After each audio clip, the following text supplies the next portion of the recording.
Good morning, everybody. Welcome to NinjaTrader Live. My name is Jim Cagnina. I am Senior Market Strategist, and I am joined by the crew in Naples, Florida. We have our Senior Economist, Tracy Shuchart. Tracy, good morning. How are you?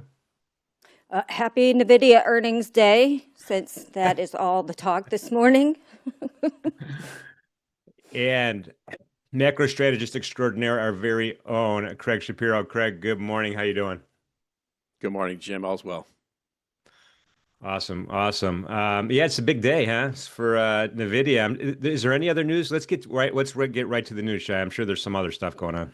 Yeah, we got a few things going on. So we had mortgage activity was reported earlier this morning. Mortgage activity declines as borrowing costs edge higher. So we saw applications to purchase or refinance a home dropped 5.2% to a 4-week low, and the contract rate on the 30-year mortgage edged up 3 basis points to 6.37, so going in the opposite direction that the administration would like to see. Regarding the BLS, jobless claims issue that came out at 3:10 a.m. yesterday morning for no reason. They said a technical issue caused the early posting of the partial data, saying that this is being corrected and the complete series will be available by close of business on November 20th. Again, the BLS will publish the delayed September employment report, the non-farm, on Thursday.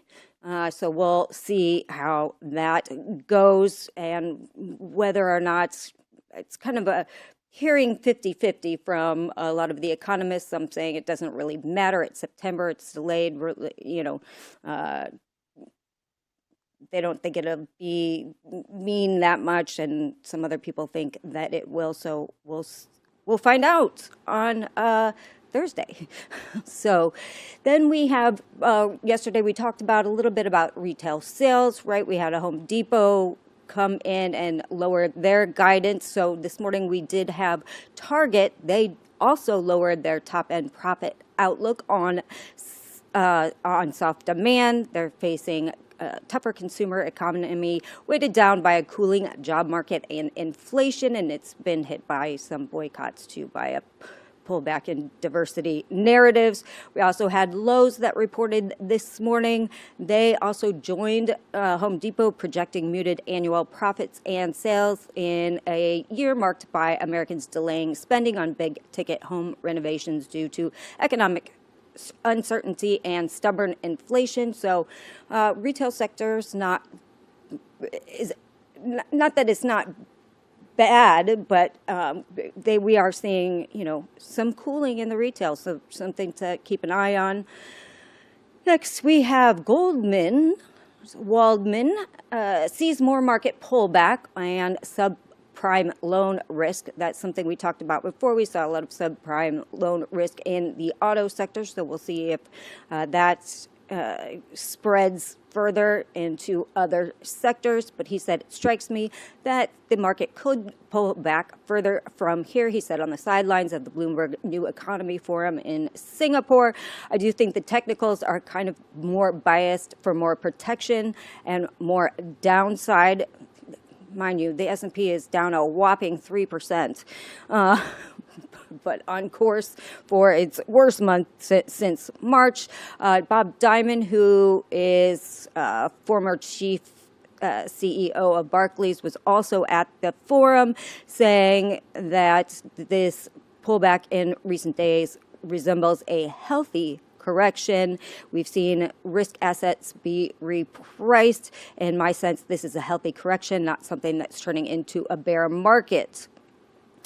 Other interesting things to note is we are seeing some rotation from tech, leading to investors into dividend-paying stocks, and that includes like old stalwarts like ExxonMobil, JPM, Procter & Gamble, as kind of these riskier stocks start to look rather expensive. So the underlying theme is rotation into industries that return a lot of cash, according to 22V. That's a research firm.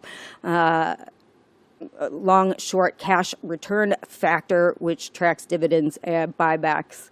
Another allure, of course, of dividend payers come from signs that the Federal Reserve might not be looking to cut interest rates in December meeting, and Treasury yields are near multi-month lows, making equity payouts attractive. And last but not least, we have to get to Nvidia. So we have Nvidia earnings today. Obviously, everybody's looking forward to that. But what was interesting is Nvidia's $24 billion AI deal blitz has Wall Street asking questions about its murky circular investment, something we have talked about often on this show. So we had it's very murky, Seaport analyst Jay Goldman said, who holds a rare sell rating on the Nvidia stock. He is one of the only ones. He said it's very unclear what the motivation here is and to what degree is Nvidia investing versus buying demand and subsidizing demand for its chips. So are starting to see some analysts come out and a little bit worried about Nvidia, even if it does make a beat. Again, the options activity showing a 7% move in either direction on earnings today. Thank you, Tracy. So Craig, is Nvidia enough to save the indices from the AI rotation today, or are we still in trouble across the board? Well, Nvidia is 10% of the Qs and close to 8% of the S&P. So I mean, this is the Super Bowl print for earnings, right? I mean, we have them reporting after the close. We have the NFP tomorrow. We have expiry on Friday, right? So the options activity associated with, they'll call it from, let's say the next 48 hours of trading starting tomorrow is going to be, off the charts, right? And so we're already seeing volatility pretty bid into the event. Now, VIX expiry for November comes off the board at 9:30 this morning. There was a ton of open interest at 25, which is what was flirted with yesterday during kind of the morning hours, which led to some of the the sell-off and breakdown that we saw early in the day yesterday, and that recovered. And we're seeing some levitation this morning as that contract is coming off the board. But plenty of options activity for the rest of the week. We're in a negative gamma position for the tape, so dealers will be trading in the direction of the tape. So they'll be buying with the tape and be selling with the tape if the tape goes down. So. But look, if the numbers are strong, and Nvidia has largely been beat and raised all year. Numbers have gradually been going up all year. The stock has really grown into its multiple. It's not the most expensive tech stock out there. They're looking for 50 to 100% earnings growth again for next year. So they've obviously been doing an incredible job. They've been accruing most of the economic rent that's been associated with the AI capex build out. It's really been going to them first, given their chip focus, but it is the Super Bowl for them, and so we'll have to hear what they have to say in the outlook and the growth expectations. And if you're long the tape, you need them to beat. If you're short the tape, you need them to miss. I think we're going to have a highly correlated move regardless. I don't think we're going to see a ton of rotation in the back half. It's going to be kind of highly correlated beta moves to the upside or the downside based on whether or not they really can meet these expectations. Yeah, and this release is after the bell today, right? Yes, after the bell. I think that the conference call is going to be very important in what they say. I'm sure it's a beat. So what they say in the conference call, I think, will be interesting, and that's where we may see some outsized moves, maybe to the downside if people are skeptical of, again, the circular nature of all of these companies. They just announced another deal this morning, which is the same thing, another circular deal with the same people. Yeah, I mean, well, first of all, we'll see if we can get the closed crew today to stick around a little bit after, and we could watch the price action in the NASDAQ and the E-mini S&P. But I also read something this morning, Shai, about DeepSeek maybe being in trouble also over in China as a competitive force.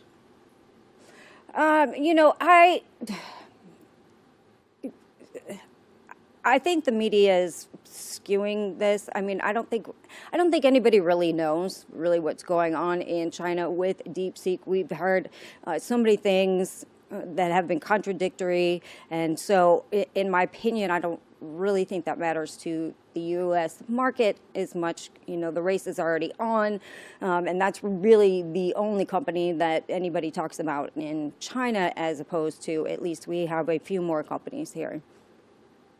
Yeah, that makes sense. Let me ask you guys, starting with you, Craig. So if there is this big rotation going back into dividend stocks, is this kind of just in your opinion, a kind of a short-term knee-jerk reaction, or is this going to be a trend that's going to follow us through 2026 as this whole AI picture might be murky for a while? Yeah, look, I think we are going to see a fair bit of rotation, into next year. I'm not sure if it can really happen between now and the end of the year in a large way. I think it's more likely to be, choppy. But, for next year, clearly the narrative on the AI CapEx build-out story is shifting. And so folks are going to want to see earnings momentum acceleration stories again for next year, whether that's in the names like Caterpillar that are tied into the actual build out, whether it's names like Exxon, which are energy focused and are tied into the build out, or if it's Nvidia, but names that are unprofitable or have already had their moves. I think we're going to see that rotation. And also look with respect to the rest of the economy, we know not doing particularly well, right? And so what are investors going to be looking for, next year if the growth profile for the consumer is struggling? They're going to look for defensive names and names that have strong cash flows and that are cheap. So I think that rotation is likely to stay with us, but I don't think it's the time to really be making, big portfolio decisions right now based on that. I think what you're seeing is, back and forth here with respect to the tape, and kind of I think today will be a very big cleansing event. A strong beat, a strong outlook, putting to bed some of the concerns about their profitability and the growth trajectory. I think people will feel comfortable saying, okay, the story's not over yet here for the AI names. Let's get back involved. But if they really have to address some of the concerns, I think we talked earlier about the comments that the Microsoft CEO said about already having kind of an excess of compute and a shortage of power. If they have to say, look, we're concerned, that some of the inventory levels are more elevated, or we're going to have to slow down the rate of growth, that's something that people will flip out about. So again, I think this is this is a big deal. And I think the other important thing to remember is volatility is incredibly elevated for this print. So we're going to need a much larger move in the narrative and the numbers in order to really break free. And so if we don't get that, then likely we're going to get volatility is going to get sold, and market's going to be probably comfortable seeing the backside of volatility coming down. But then tomorrow morning we're back at it again with the NFP report. So again, next 48 hours are going to be crucial to set the tone for the rest of the year. Yeah, Anthony in the chat just mentioned negative gamma, careful fading moves today. Absolutely right. On that. We got a lot of questions about oil as well. Before we get there though, let's talk about the energy requirements for AI. And Shai, we look at, nat gas, we look at crude oil, we look at heating oil, the CME group, core liquid futures markets. But behind the scenes is electricity, right? To kind of power all this AI stuff. What kind of science should we be looking for in the underlying markets here as we go forward? Well, like I said, I think energy is a story for next year, absolutely, because I think what's going to happen is that they're going to realize too late, we should have been investing in more electrification 5 years ago for these data centers, and it's going to be a big problem. And then I think we're going to see a spike in energy and also probably a spike in electricity prices for consumers. So that's something to watch out too, because that will add inflationary pressures on the market in general. And if we get as many cuts as we think we're going to get with a new dovish Fed, that could set us up for a really interesting spike in inflation next year. But that is next year. As again, we need electrification. That's nat gas, that's nuclear, we need transformers. We don't even have enough transformers to replace the transformers that don't work right now. So we need transformers, we need infrastructure, we need updates to our grid. Look, some parts of our grid are 70 years old. The youngest is 25 years old. So we need upgrades across the board as far as electrifying everything. Yeah. And Jim, I think this is a theme that, it's going to be a little bit more difficult to play in futures and in commodities, right? I think where the shortages are company related products, right? And so, trying to find the individual equity names or the subsectors or the ETFs that are related to this build out, I think is going to be really the place to focus. It's going to be harder to, say, let's trade nat gas, because of electric, because the data centers are building out, or even let's trade crude based on that. I think there'll be a nice underlying demand acceleration as all this CapEx, gets spent next year and the year after. But really identifying and isolating where the shortages are is really more of a, company specific business, whether it's Carrier in HVACs, whether it's Caterpillar in what in the equipment that they're selling. So I think we'll have to focus in on some of those individual names. Yeah, I mean, I would look at the midstream sector too, also for natural gas, especially. We need more pipelines and more storage, and so those names will probably do very well as we build that out. Same midstream for nuclear as well as miners. So it's going to be more than commodity specific. I totally agree with Craig. I mean, we have a lot of natural gas in this country, even though we're exporting it. And so I don't really expect a spike in natural gas prices, so to speak. We may see that in some areas because it's not evenly distributed across the country. We need more pipelines for that. And so it'll still be kind of uneven. But, as far as trying to trade a Henry Hub and getting a natural gas squeeze, I don't think you're going to see that. Yeah, I mean, I think a lot of folks in the chat and a lot of folks listening, have seen this 4-day rally in crude. Just we almost hit that 61 handle. Now we're kind of having a big red candle today, big sell off back into a 58 handle. I know we're going to get into it with Donny later today, but what do you see in there? That was a headline this morning on Russia. They said that they are going to produce more in November. Well, they all are. The Group of 8 all said that they are. So nobody read. It was a big headline that made it sound like Russia's leaving OPEC and just going to produce like a crazy person, which is far from what the actual article said. They said we plan to work within the OPEC Plus framework as we always have. So the headline came off very different from what they actually said. I mean, why? So we've kind of encountered this before in crude oil, where it kind of reacts after the fact to kind of information that's not properly assimilated. Whereas when I look at the Treasury bonds, Treasury bonds never get faked out, right? They're always like right on point or ahead of time. But crude seems to be, at least the WTI that we look at, seems to have this weird lag effect. What is that about? It always is. It's very sensitive to headlines, particularly in this sort of environment where there is such negative sentiment towards the product in general that it's looking for, it'll take any headline and puke on it, essentially, because there hasn't been anything positive out there from the media, to be honest with you, in this particular sector. So any negative headline that comes out, people are the product is very sensitive to, again, but we talked about this being, a story for next year.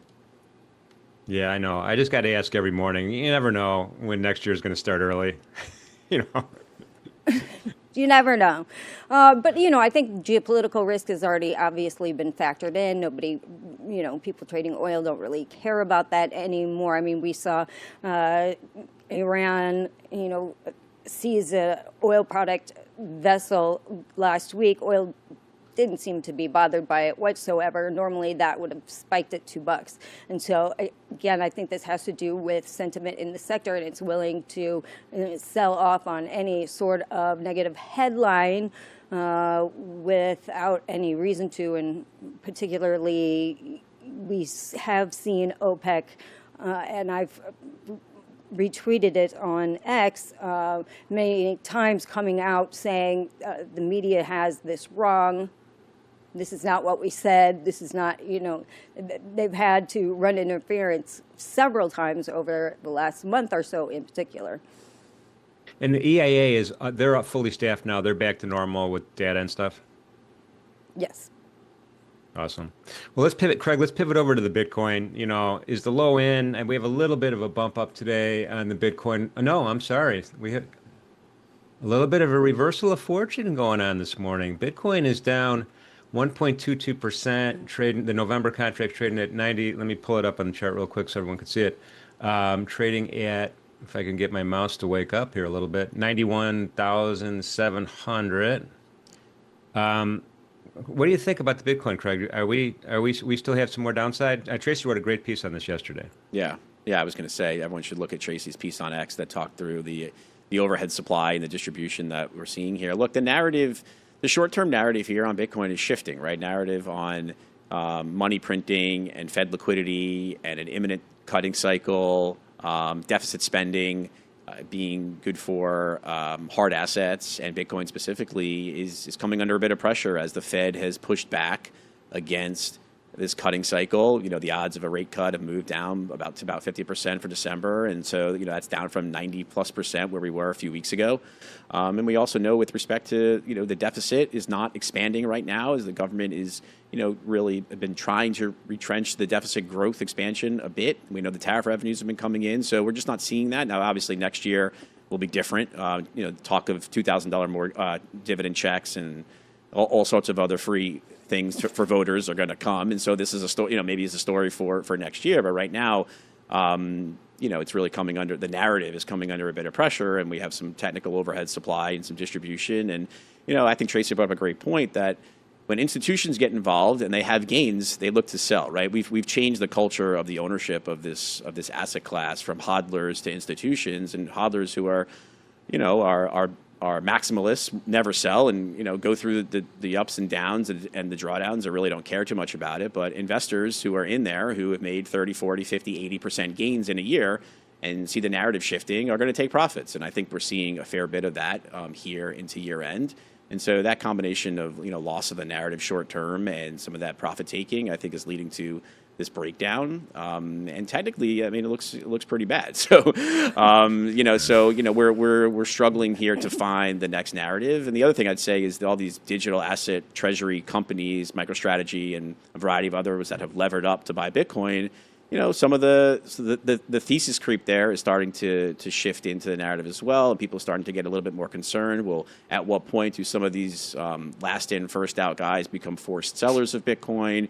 Are they going to be able to keep up the pace of buying? What do their covenants look like? Can they pay their debt? Can they pay their interest? And so, again, when the narratives shift like this in highly unprofitable, highly valued, speculative areas, people are more likely to say, shoot first, ask questions later. And I think Bitcoin is suffering from that dynamic now for sure. I regrettably maybe not regrettably, I got involved in the IBIT, I think it's IBIT ETF. And, now I'm in it and I'm like, all right, I could either get out, I could hang tight, or I could buy more on a dip. And my guess is a lot of people are going to be like me and buying more on a dip. Tracy, is that the kind of I hate the independent trader mentality? I mean, I think that depends on how you're looking to approach it. If we sort of see some of this tech unwind, if you're up on something like Bitcoin, of course you're going to take profits on it, right? So I think we're just seeing a unwind in some of the riskier assets right now as a whole. The other thing too, and I'm not a tax advisor, but Bitcoin has different tax treatment with respect to wash sale rules than stocks do, and so you can sell out. You don't have to wait in order to get back into Bitcoin in order for your 30-day wash sale rule issues, and so you could sell it, buy it back tomorrow, and there's no issue. Whereas when you sell your stocks, if you come back in 30 days, you can have a wash sale tax events there. So again, it's another reason why people feel a little bit more comfortable selling it and getting out of it when they feel like the price momentum has broken. I'm not sure if that's the same to be said for these ETFs, but I know for physical Bitcoin it is. So again, another reason to be a little more cautious. But the longer term story and having, gradual there. asset allocation shifting towards this asset class, I think makes sense, and just doing it methodically over time, I think is good. But, short term momentum here is not particularly strong at all. Yeah, I mean, we have a target a little bit lower here at 76,000. I mean, if you go back to way back, well, way back, hang on a second.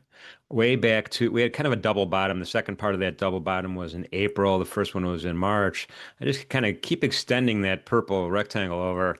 It seems like a far way away, but I don't know that it is. I mean, we could have some pretty big percentage moves, 5, 6, 7% easy in the Bitcoin on the downside right now. So I'm kind of leaving that as my target here before I get more IBIT. And I think you want to watch that 89,600 level because that's sort of the break even for a lot of these ETFs. And you could see forced selling under that, which would get you to your 76 probably rather quickly. Oh, we're almost right there. Yeah, that channel looks pretty ugly, by the way. Let's pivot over to the Treasury bonds real quick. I mean, right now we're still stuck in the mud, right? I think the yield curve is probably increasing a little bit, but right now we're just in this really super tight range. Forget about these percentages. In the Treasury bonds, and this has been going on for a long time. Do we expect this kind of price behavior in the long end of the curve to change even after FOMC? And Craig, you go first. Yeah, look, I think tomorrow will be important to kind of set the tone here with respect to the data. And I saw Goldman had a note out this morning looking actually for a beat on payrolls for September, higher than expected than where the street is. Now, September is a little bit of a stale data point at this point. We know that. But if that's the last data point, that'll be the last data point that we have. And so if it's a little bit stronger than expected, I think the odds of a December cut probably come down a little bit, even further. And so, look, it's going to be hard to get, the bond market here really rallying much more unless we see the data really start to deteriorate. And the other thing I'd say too, on the long end, there is starting to be some more pressures coming from abroad now, particularly in JGBs. JGB long end has gotten destroyed. Long end yields in Japan are making 30, 40-year highs. That's in line with the weak yen, as well as the government there has, embraced the stimulus plan and is looking at more printing and not really caring as much about the inflationary pressures. And so there's been some pressure on the long end that's come globally, which I think is keeping longer end yields in the U.S. probably higher than expected too. And the last thing that we don't have is we don't have the resolution yet on the Supreme Court hearings. I've heard it could come as early as next Monday, maybe the week after Thanksgiving or the first week in December. And so we're a ruling away from losing that tariff revenue, which I think more people believe is likely to happen. And so, some long end pressure could come from that loss of government revenue, which is likely to, expand the deficit again. So, I feel like the underlying negative momentum in the economy away from the AI capex story should be bullish for bonds, but some of these other pressures are counterbalancing that dynamic. Yeah, no, we'll go ahead, Tracy. I just wanted to mention one thing. We do have FOMC minutes today. Now, normally I would say they're month old. We already know what they said. They had a cut. It's fine. But we did have a dissent. So I think it's going to be these minutes are going to be more important than maybe they have been in the past.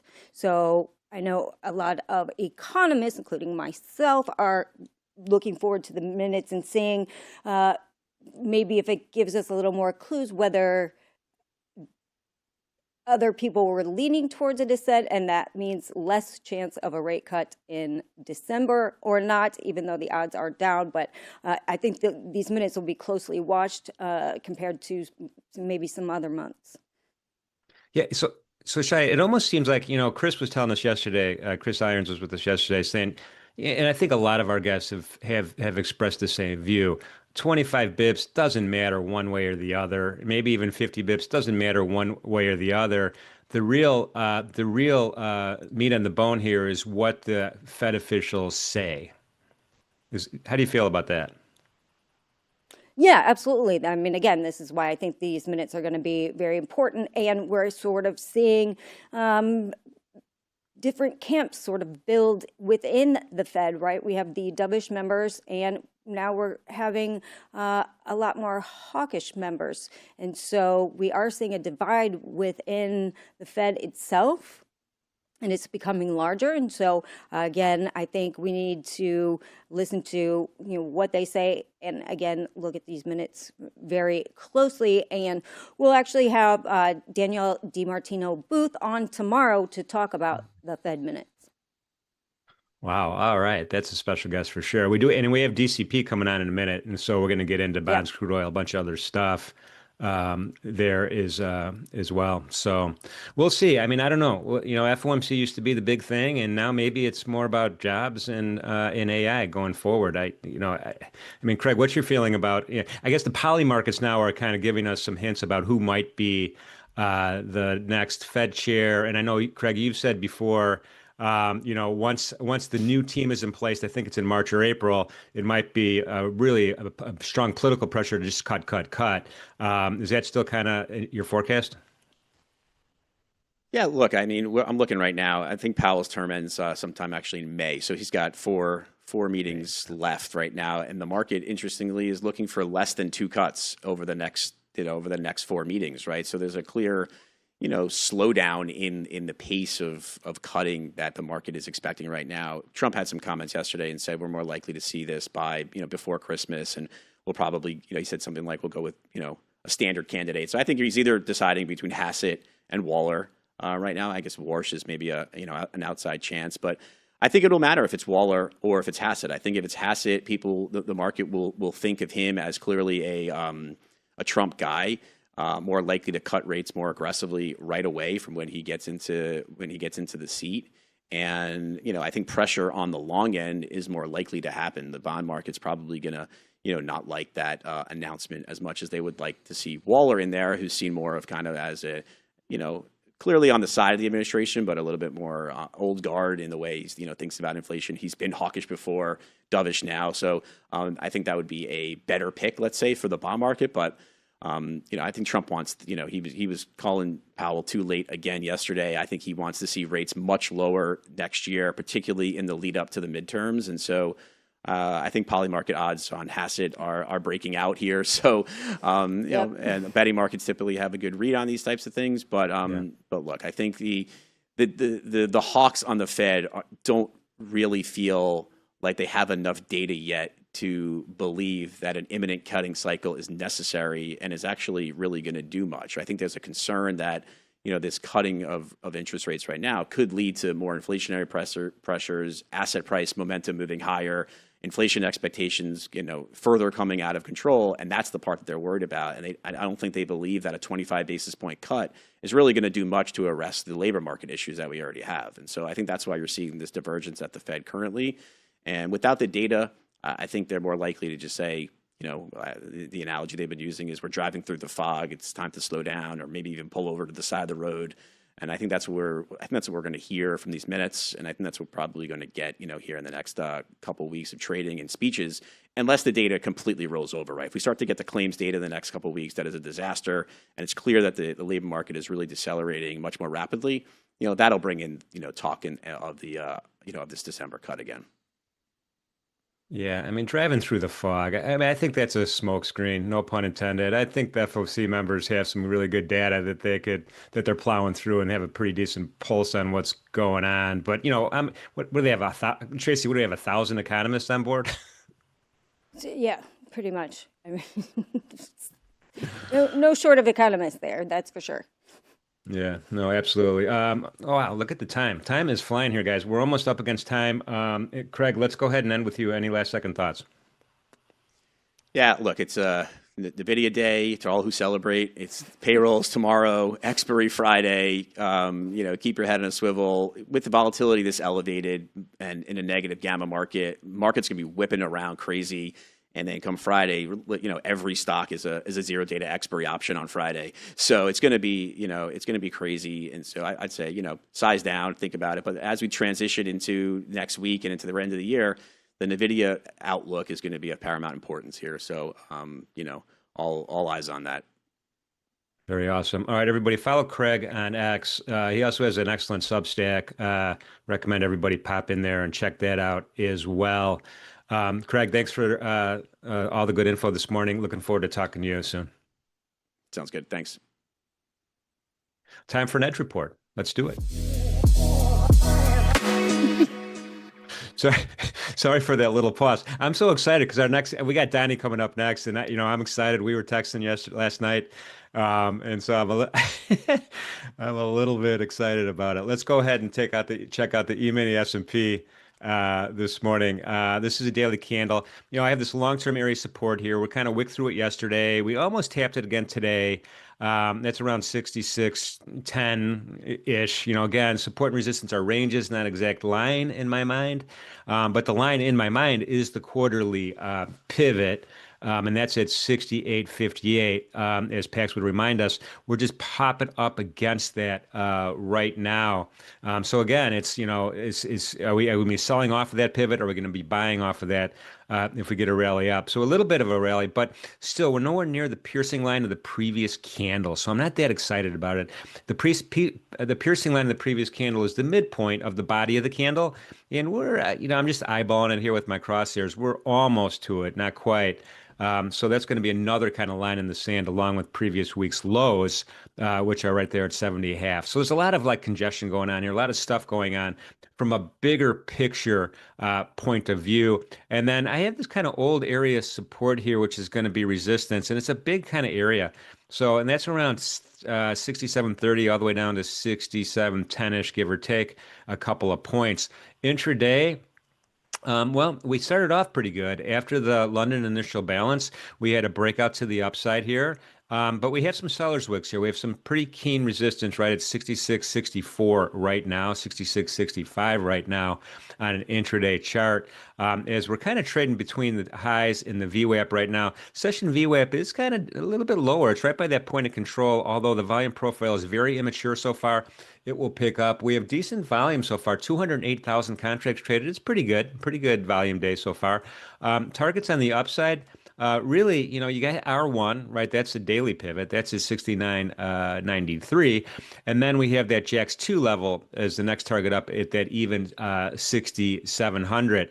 That one-day min, should we get a breakout to the upside and we get some momentum here, we'd have to go through yesterday's high to get to that one-day min, and that one-day min is at 67.18, 67.1875 actually. So there are some targets on the upside. On the downside, we got that JAX 4 kind of forming support all night long. We had some wicks through it, 1, 2, 3, 4, 5. These are 30-minute candles, but buyers came back in, pushed us back up above that 66.25 level.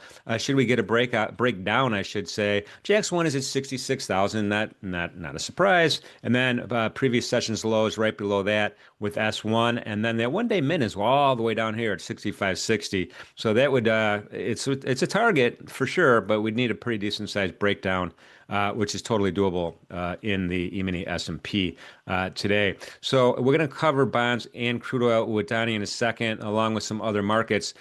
So we're going to go ahead and shoot over to the Bitcoin. I do want to look at it again on an intraday chart. We already saw the daily chart. And again, advantage goes to futures here, folks. Just remember that, when you're trading futures, you could get long, you can get short, whenever you want. There's no restrictions other than the margin you have in your account. Don't over leverage your account, but you have that flexibility to get in and out in the transparent markets. And really, the data is measured in nanoseconds. The transactions are measured in nanoseconds. So it's super fast. In any event, here's where we're at right now. The volume profile is a little bit hazy, kind of a P-shaped distribution, but we had about an hour last night where we were trading down to that one-day min, which is really close to that 90,000 level. But we kind of rejected that. We bounced back off. We're creating a really tight channel right now. And that's kind of the bottom of the value area, roughly right, 92,000. And then the top up here at JAX 1 is at 92,000. So we're kind of in that $1,000 range right now sideways. And it's not surprising. The point of control is right there. And we're right in the middle of the London initial balance also. Not really a breakout to the upside or a breakout to the downside. But there are targets to the upside. That JAX 4, of course, is framing the top of the conversation today. And did I mention the 1-day max? 1-day max, again, MenthorQ, really important level here, 95,750. On the downside, we have that 1-day min I already talked about. And then previous sessions lows, I think would be a big deal if we broke down through there. That's where Tracy's number is. 89,600 was the number she mentioned earlier today on the Bitcoin. And let's just really quickly take a peek at the Euro FX. We've been talking a lot about that lately. This is the Euro FX versus the US dollar. And I'm just going to just pop open an intraday chart really quickly here, and we're going to get to our main event. Pretty tight range today. Nice value area, nice volume profile. Point of control is right at that put support. So we're right there trading between that put support at 116. And then right below that VWAP right now, we just broke VWAP. We've been trading back and forth through VWAP for well, at least the last hour and a half. That is this morning's Edge Report. Let's get to our special guest. Shai. Hey. Preview our guest today. All right. So we have Donny Phillips. He is an ex-CME local Eurodollar guy. Talks about rates a lot, but one of the originals on the floor. So get to talk to an actual trader. Let's get him in here. I can't wait. Donny, good morning. How are you? How are you guys? Good morning. We're doing pretty good. I know that you're a man of many talents, but the first thing I want to ask you, I just want to get right into the 30-year Treasury bonds. That's my market as well. What's going on here? Well, the last time I was on, we had that hot unemployment report that really set the stage for everything that's going on right now. And I think we're at the opposite side of that. We're at the inflection point now where we have to decide how this is going to move going forward. I'm for the record, I went long the front of the curve this week. So I'm long the DCP, the June, and the D6 SOFR contracts. My thought here is we're going to see a rate cut in December. I preface that on jobs. Where are we going to get a hot jobs report, right? Where are we going to a hot payroll ad? I don't see that happening. I see the Fed shifting to 2 additional new dovish members starting next year, plus a new Fed chair. I really hope it's Waller. I think Hassett would be a tremendous mistake. I don't think he brings credibility to the role.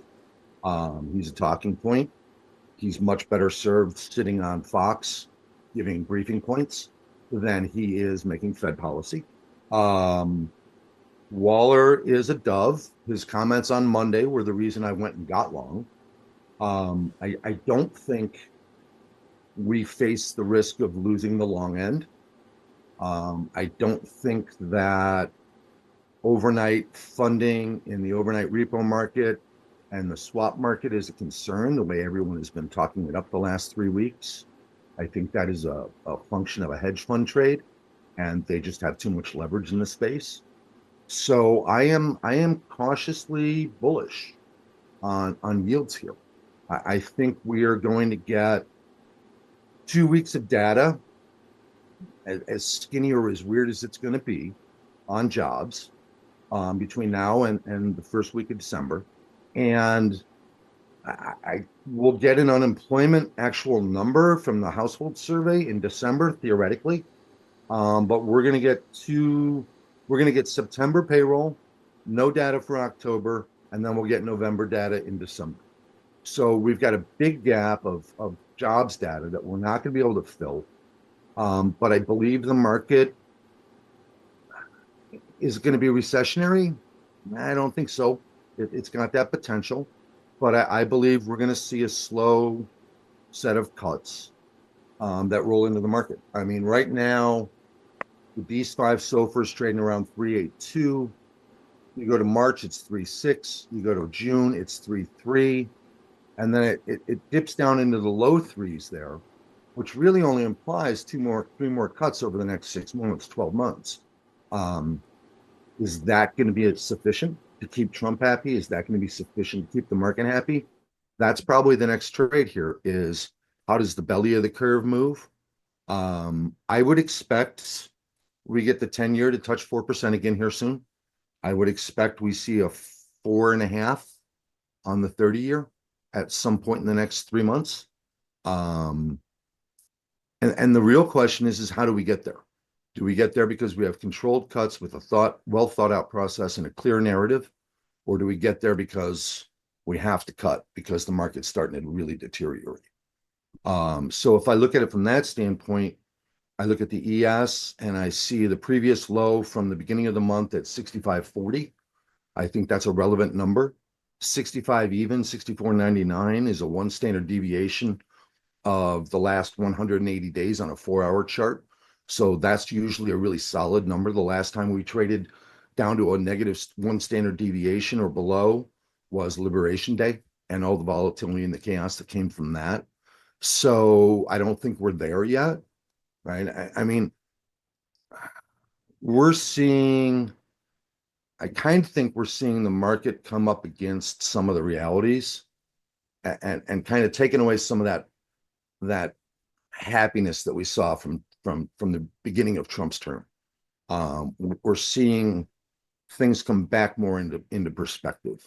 And I think that perspective is jobs are still the risk. Inflation's not as bad as I had feared. I literally thought tariffs were going to be more inflationary than they are.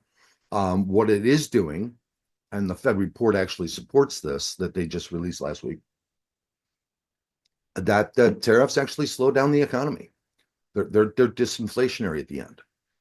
So I have a hard time believing we see rates move a whole lot higher from here. I think it's a pretty good spot. Excellent. And so I know you wanted to talk about oil a little bit. So what are your thoughts on the oil market? As you know, I closely follow the oil market. I know, right? Well, so what I noticed the other day, if you pull up a long-term chart, like a weekly on the oil on CL, and if you pull up a weekly chart on the 10-year or the 30-year, you'll see two distinct channels, right? As oil declines, which it has been in that channel over the last 3 months, if you look at that, and if you scroll that out even further, you'll see that Liberation Day there is just an aberration. We're in a downtrend, right? So we're in a downtrend in oil. So look at, if you go to the corresponding chart on the ZB, you'll see the rate cuts or the lowering of yield is the exact opposite of that chart, right? If you scroll out, you'll see that's a declining market. So the correlation between crude here and long end yields is relatively clear right now in my mind. And as long as we see crude sub 60, I think you see a good spot for oil to be okay. If we start to lose crude and prices start to rib, that's really indicative of a hotter economy than we thought we had on our hands. And I think crude is probably the best tell here as to how the rest of the market trades. And I will say that I know some crude traders, and they remind me constantly that some of the big pod shops that trade crude on a spec use duration as a hedge against their crude position. Yep. So, I think that correlation right now is a very good tell going forward to kind of get a gauge on where we're at. So I would expect, it's expiration day today, right? In this week. So we've got a lot of volatility playing out. I think we kind of come into a quiet bottom here. I think we kind of sneak into something by the end of this week where we have a pretty decent idea where the lows are. It'll be a 5% correction if we get down in the 6,500 range. That's a pretty solid little number. If it goes worse than that, then, it's game on. We've got a debacle coming, but I don't see it. I really don't think it's going to happen. Morning, Pat. All right, so Donnie, I'm just kind of looking at the crude oil. I'm just looking at a daily chart. I just kind of pivoted to a short-term kind of thing, and we've been kind of range bound for taking a smaller look at this since the end of October, kind of sideways. All the moving averages are kind of like a bowl of spaghetti right now. VWAP, same thing. A little bit of a news reaction today that Tracy pointed out earlier today. But is there like, I mean, at what point buyers always seem to come in at 57, 56, 55? Would there be a circumstance where that would change? I don't think so. We had the Crown Prince literally in the White House yesterday, right? So, I mean, if you've got an ace in your pocket, having the Saudis in your house right now is a really solid thing. I think they're going to accommodate Trump as much as they can, and I think that means keeping supply sufficient to keep prices here. And so I think if we lose crude, it's really because we've got an inflationary setup that hasn't manifested yet. Yeah, absolutely. And then back to, just wanted to throw a stat out there because you were talking about yields. Crude is 88% correlated to the 10-year yield. So There you go. it's not a direct one-to-one, but there is an 88% correlation. So I agree with you. That is also a good thing to look out. What other market has your eye right now? What do you think about the metals right now? Well, I look at live cattle, and that's had a really nice retracement of late, which is a good thing for the farmers. And gold has rolled over. So, how is that going to continue to manifest? 60, what is it? 4150 is a pretty decent level in gold, and we've been bouncing off of that back and forth now. I still kind of lean short gold. I lean short Bitcoin. But that might be getting long in the tooth, right? I mean, that's been a trade for 2.5 weeks now. So, when we start to get some financial data back, I think the trades might shift a little bit more back to a more traditional market setup. So maybe we get a little bit of a bottom here in a lot of the speculative fear that we've seen of late. That's kind of the way I'm looking at it. And like I said, if it shifts from there, that's a different ballgame. Now we're talking now we're talking about breaking -1 standard deviation on the SPOOs. Now we're talking about interest rates getting bid because they have to cut rates. I'm still in the camp that they can cut rates to stabilize the economy. If we get to the place where they have to cut rates to save the economy, that's a whole different ballgame. And I think everything else is a lot of noise right now. We just got to get through this next phase of that. So Johnny, let me ask. I mean, you already touched on this a little bit. I just pulled up a mini S&P chart right now. This is a daily candle chart, and there's a lot of chatter about, is the bottom in? Do we have a tradable bottom? Is there more to come? And it sounds like your point of view is coming from, are we going to have to do something, or are we going to be able to gently guide the economy forward? Is a big question here. If the bottom's in or not. Give us some flavor on, you've seen so many of these markets, Donny, so you're going to have some great insight as whether or not this bottom is in. I don't know that it's in. I think that what would be the best thing we could see here would be some clarity on the interest rate market, some distribution and range bound trading in the ES. It would be good if we went sideways for a little bit. We haven't gone sideways for a long time now. It's been pretty much straight up. Yeah. I think I remember back in 23 when we were down in the 4,200 range in the ES, and we were back and forth and back and forth and back and forth, and it took forever to break above and really gain acceptance. We've had nothing but acceptance since then. I mean, it's literally chasing itself. So is it exuberant? I don't think so. Is it legit? I think it is. I mean, you could make an argument, and I'll just say it. You can make an argument that we get decent 23x earnings, 24x earnings next year, and the ES trades 7,100, 7,300. So, is this an opportunity to buy? Yeah, it is. Can we get it a little bit cheaper? I mean, I would love to buy it at 64.99. I'd love to buy that print. That would be fabulous. And that would, I think, would be a swing low that you could roll going forward. Um, if we get moderately decent payroll numbers, U3 is not going to spike. We've had too many deportations and too much of a labor market shift for unemployment to spike dramatically. So what we're really looking at here is the amount of jobs that we're adding. And if that can stabilize here and we get a rate cut in December, which I think we will get, now you're talking about a June cut coming in again, and we'll have clarity on the Fed. So there's a really good chance that this all just stabilizes over the next couple of months and we get a solid platform to move forward from. Obviously, they can make mistakes, right? You can put Hassett in as a Fed chair and you could load it up with some more doves and, crush the credibility of the Federal Reserve on the open market. I don't see it, but it's there. It's Trump. Anything's possible. So, you got to be cognizant of that. But right now, I think 65.40, 64.99 is a nice level I'd buy the ES at, and I think we should probably stabilize there. VIX has not overreacted to this sell-off so far. It's been a weird curve, but that's also because of expiration. Bonds got a little bit of a bid.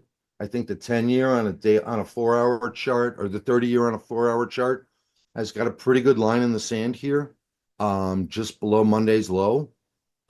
So inflection point is the best way I can say it, but I think calm, cool, and collected is the best way to go forward with it so far. And then thoughts on the NASDAQ and this AI craziness? AI went down because of Cloudflare yesterday, right? So that's still vulnerable. It still thinks 5.11 is greater than 5.9. So, AI is a work in progress. The spend is really what's keeping everything afloat, right? I'll borrow from you, you lend to me, I'll sell to you, you buy from me. We'll just turn trillions of dollars over between 7 corporations. That is very much gaggy to me. It is a grift, but until you want to short it, and you can short it, because I think they're unshortable markets for the most part right now. You just got to continue, you just got to keep playing that game. NASDAQ, I think, is healthy, right? I mean, I haven't even talked about, IWM or any of that stuff lately, but I haven't even looked at it. But what do you got there? That's the ES chart? I just put up I do have the NASDAQ chart up right now, Donny. So, I mean, I don't trade NAS. I shouldn't talk about NAS. That's Pax's trade. Yeah. Yeah. It's like a lot of systematic price behavior between the two these days. So any thoughts on small caps, just out of curiosity? If they rotate through, I think it's positive. Yeah. Right. Sounds I good. mean, are we going to get is everybody going to get $2,000 from Trump on the tariff thing? So, I mean, it's stupid stuff like that confuses everything, right? I mean, so I don't think we get it, but okay, we'll see. We got to read the fine print. I don't know if I qualify or not. There's going to be an asterisk there. Everyone gets 2,000 accept, and it'll be Cags and Shy and Donny. I will not get it. I'm already convinced that will not apply my way. Oh man! So we got a little over a minute left, Donny. Any any thoughts? Any last minute thoughts you kind of want to leave the viewers on how to trade some of these markets and what to look for? I was of the opinion that you should sell rips in the interest rate field for the last 3 months, 2 months. It's been very slow in that market, right? We've had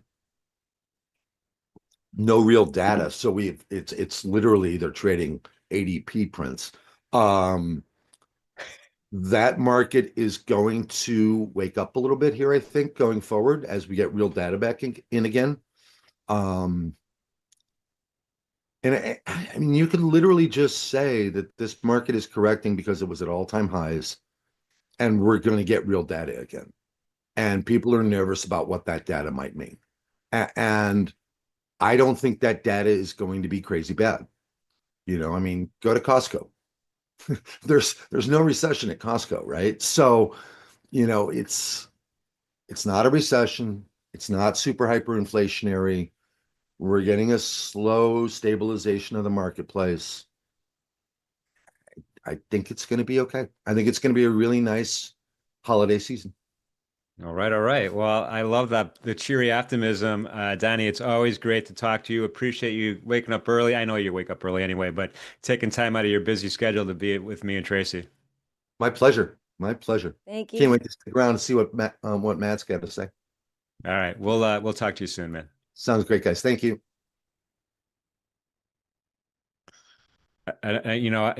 Quote of the day. The quote of the day is coming from Donny. They're trading ADP. I know, that was so good. Trading ADP, Prince. Oh, so Anyway, that's great funny. intel as usual. Yeah, he was kind of cool. He was a cool cat. He's not expressing any doom and gloom. He's kind of a cool Yeah, cucumber. He's a glass half full kind of guy. That's why I love him. absolutely. We're gonna have a nice holiday. All right. Yeah, for sure. Anyway, Shai, thank you. Appreciate you as usual. I will talk to you later on today. All right. We are ready for that moment to trade the open. We have Leo the Big Cat and Pax joining us for trading the open. Let's do it.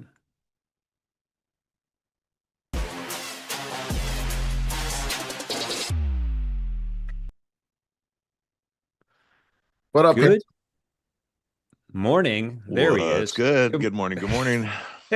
Good morning, Leo. Good morning, Pax. How are you guys doing this morning? Great. Doing well.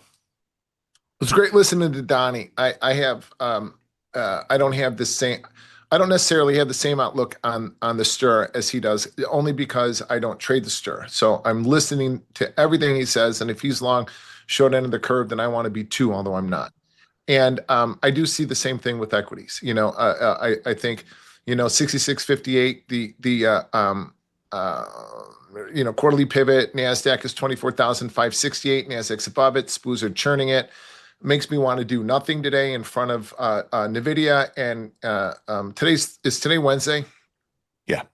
In front of Nvidia tomorrow, right? Nvidia's Thursday? No. Nvidia's today. I found Today, minutes earlier today. We're not going to do shit. It's going to be choppy in front of Nvidia and then in front of the unemployment numbers. So who knows what's going to happen? But I love, I know Donny since around 1988 or 1989, when we were competing for Plaza, when we were competing for Solomon Brothers business. Donny looked like the actor. He is a good looking guy. He looked like the actor in the Blue Lagoon. Handsome guy. And we hit it off. Even though we were competitors, we hit it off and we had such a great time. And he's such a smart guy and such a good man. It's funny because Leo doesn't know this because he's a lot younger than us, but it's kind of rare in this space, in this day trading space of these great CME markets where you have some folks who have been around back in the day. We have Pax, so we have myself. When we get a guy like Donny, a lot of these guys just are kind of gone and they're not engaged anymore. Or they're unable to translate to the screen or stuff. So when you get somebody like Donny who not only has done the translation but also has thrived, then it's gold. That stuff's gold. I talked about this a little bit this week in my group. Leo, I'll shut up in a second, but I want to make this point. Keep going, brother. It's not going to happen, Leo, but go ahead, Pex. Like in the Old Testament, this guy begat that guy, begat this guy, begat that guy. And if you look at the church, you can chase chase every pope back to St. Peter from the guy now from Chicago, Leo. No pun intended, Leo. And with me, with Donny, with you can trace your lineage. If you pay attention to the things I'm saying, you can trace your lineage. All of you traders can trace your lineage back to the 1860s.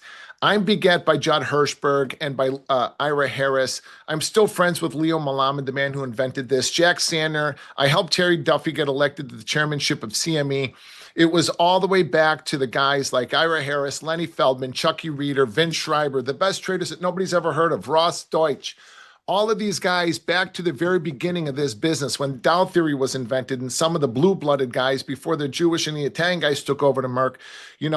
This is the DNA of you guys if you pay attention to me. If you don't, you want to watch these YouTube streamers that show cars, go ahead, follow them. Let me, all right. I hear you, brother, but let me interject this. It's guys like Leo who have taken the science, the order flow science, and really kind of just fine tune this whole analysis technique and this whole way of trading, and really brought this to a new level here. So I hear what you're saying, and us old guys got to stick together for sure. But without this innovation and this great software, this great data, all the stuff that order flow brings, that Leo brings, I'm not talking about Leo. I'm talking about Leo Malamed, dude. Of course. No, I know that. I'm making a unbelievable. transition from old to new. Yeah, We were talking about St. Peter a second ago. Listen, look, in order to know where we're going, and this is the thing that nobody pays the fuck attention to. In order to know where you're going, you got to know where you've been. If you want to know about Leo the Tiger, you better know about Leo Malamed. And if you don't know about Leo Malamed, knowing about what the market is going to do today is not going to help you in the long term. By the way, Pax, there's a new documentary out on St. Paul, which is fantastic. You got to watch it, just so you know. In any event, Leo, what are you thinking about this morning going into Nvidia this afternoon?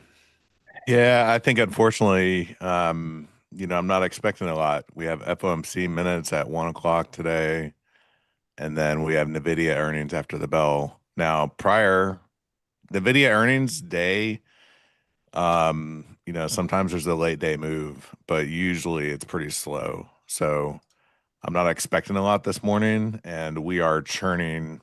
We're right around last week's low in NQ. It's a pretty important level. We saw it kind of breach overnight and rejected off of it a few times as resistance. Now we're above it. I'm not super confident that we're going to get a great trade here, but we'll be watching. All right. Pax, what are you thinking? You're thinking Nvidia is going to be wait and see chop fest? Yeah, we are churning the quarterly pivots. I want nothing to do with the churn around the quarterly pivots in both the S&P and NASDAQ. NASDAQ's 100 points above it. S&P is below it. Indices are doing two different things around it. I want nothing to do with this market. If I wasn't here on the stream, I would not be here in front of the screens at all. If there's something to do and it's easy and it's clear, I'll do it. What size am I going to trade? I'm not going to trade. So just so folks know, we talk about the quarterly pivot a lot, and that's last quarter's high plus the low plus the close divided by 3. That's that calculation. It's not quarterly, right? So, not for me, it's not. The way I do my quarterly, the way I come up with 66.58 is completely different than that. All right. Well, that's the definition I just told you. So that's fine. But what's your calculation? Could you explain it quickly? No, I won't do that publicly. Okay. All right. Got it. You got a secret sauce, which is cool. But I use yours, by the way. I have it plugged in on my chart, so I'm not gonna second guess the mighty Pax. No way.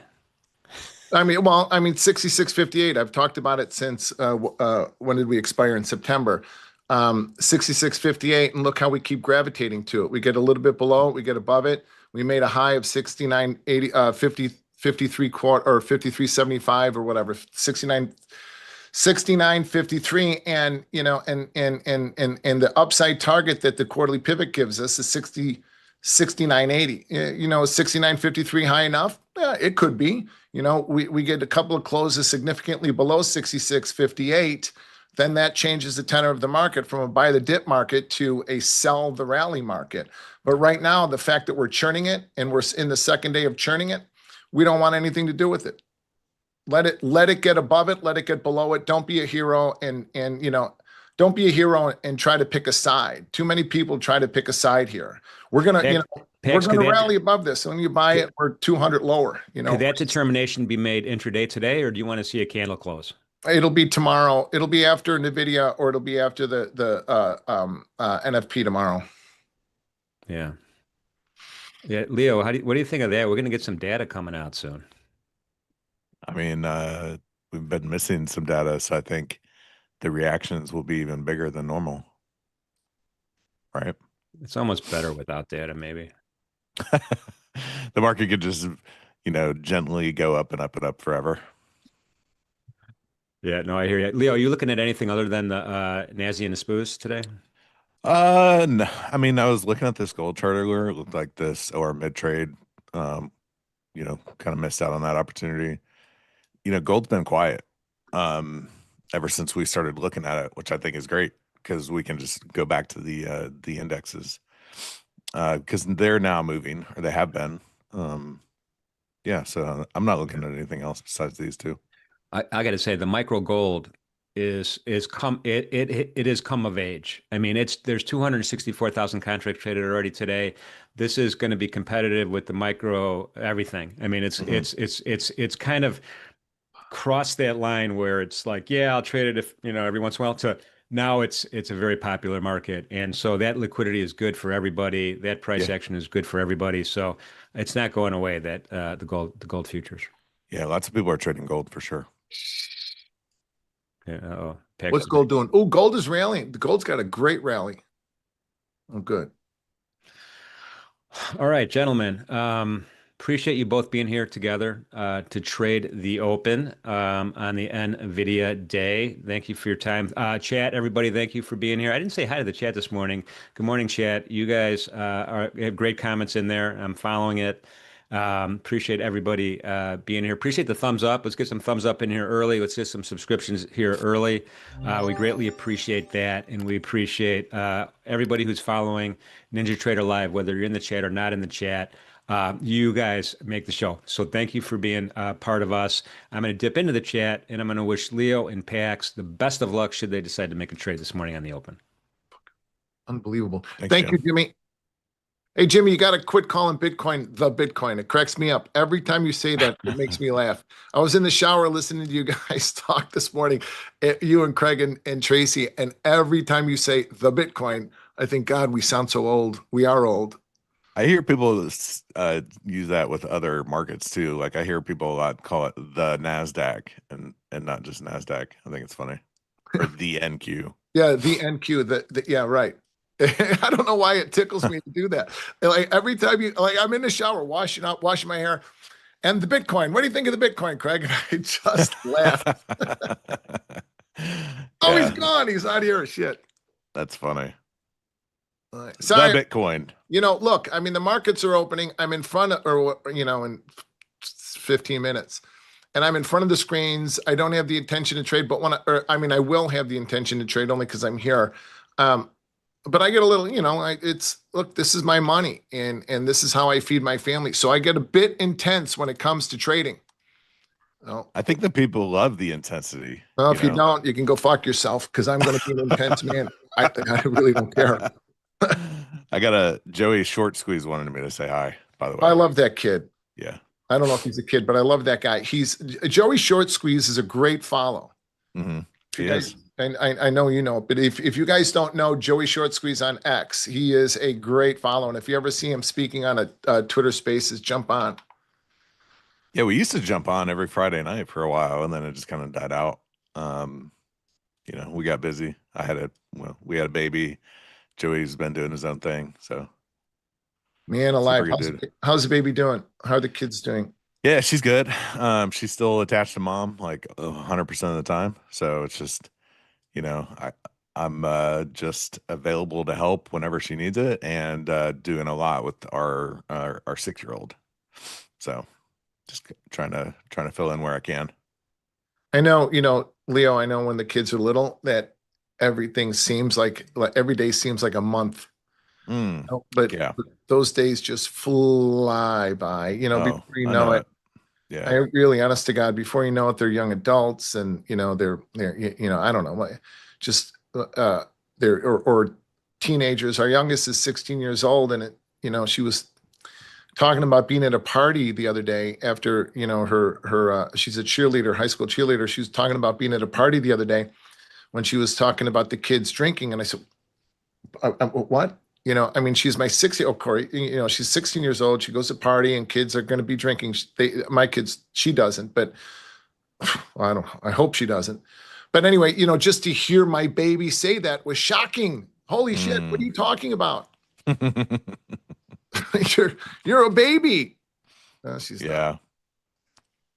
Time flies, my brother. So I know, like I said, I know that every day seems like a month, but it just flies by. Oh yeah, we're in the grind for sure, no doubt about it. All right, what are we doing? Bonds are. So I mean, look this is just going to be a shit trade. The bonds are, or maybe not. Maybe there'll be something to do. But the bonds are just above the quarterly pivot. The bonds are interesting. I don't have the ability to be able to pull up. I don't think I have I don't have a chart on here that I want to show. Well, let me try to see it. It's like gold's trying to take overnight highs here, right at 41.20 right now. Yeah, that's the interesting trade here. Yeah, I can't do it. I have to update my gold chart. Yeah, all right. I'm in my bond chart. So that's the interesting trade is gold above 41.46. Above 41.46, gold wants to trade up to what was the recent high? I don't have a long-term gold chart up right now, so I'm not sure. Oh, it was just last week. 42.50-ish. Yeah. Hey Pax, how often do you trade bonds? I'm curious. Like, are these multi-day holds that you put in the bond markets? When they move, I haven't traded bonds in a couple of months only because they're not moving. But when they start moving, then they're a great opening range trade, and they're great. They're not only are they a great opening range trade, but they're a great. Those opening range trades become a great swing trade. So this whole process, my whole opening range process, is a swing trade process at heart. Yeah. So like it's an intraday swing process, and I kind of scalp in and out of positions. Right. But then they give me longer term, not, like on the short side, I was short all the way until we got down to 66.58 in the S&P, and I covered, and I've been flat since. So in the bonds, if we start closing, the quarterly pivot is 66.25. We've got like a triple bottom going back a couple of months to 116.10. If we take out 116.10 to 12, if we take that out, we'll be trading in the 115 handle very, very quickly. And I mean, like lower, like here, I'll tell you what I think, a 115, and then maybe even down into the low, the low of April, into the 112 handle. But we're churning and doing nothing. So I really don't want anything to do with it. I would rather trade it as the swing starts to develop. Remember back, Leo, in in all that volatility that we had with the tariff stuff. Yeah. Who could forget? Yeah. Well, the bonds were right. The bonds were that was a stupid question, wasn't it? Of course you do. But the bonds were the bonds had they were doing a month's worth of work in a day or 2 days. We had 2 full point swings, in a day. And it was great trading. And it was, because the opens are staggered, 8:20 Eastern is the open of the bonds as well as gold. I can get positioned with an opening range trade in bonds that end up working all day long, and then position myself in the S&P, and it looks as if I got the value spread on, like I'm a macro trader when I'm not. Hey, you might be a macro trader. You never know. Oh, I'm not. I told somebody yesterday, if I traded my opinion and traded my guesses, I would be. I don't want to say what I said. I'd be in big trouble. I'd be in big trouble. Same problem here, Pax. I would absolutely just run over myself if I traded my opinion or the macro. Yeah, it's a skill that I don't have. Hey, the charts, Pax, you talking about God and praying and then dropping F-bombs. Go fuck yourself. Go judge somebody else, you big schmuck. Judge me by my actions and the way that I treat people, not by the words that I use, huh? Was Borsellino a good trader? Borsellino was one of the greatest traders. And then like anybody else, when the business changed, when things changed, he didn't change with it. Judge me by my actions and how I live my life. Or go thump it. What I do for other people and how I give of myself every single day in here with my group and on Twitter. You don't like it, you want to judge me, you can go again, go thump what you like to read so much. The This- FOMC meeting minutes and then Nvidia. It shall be probably a boring day, but you know what? Maybe it'll be exciting. Maybe we'll get some volume come in. Yeah, it'll be Never interesting. So Leo, I'm excited about trading with you because I can't. You know, I want to be able to. If there is something to do, I want to be able to see the.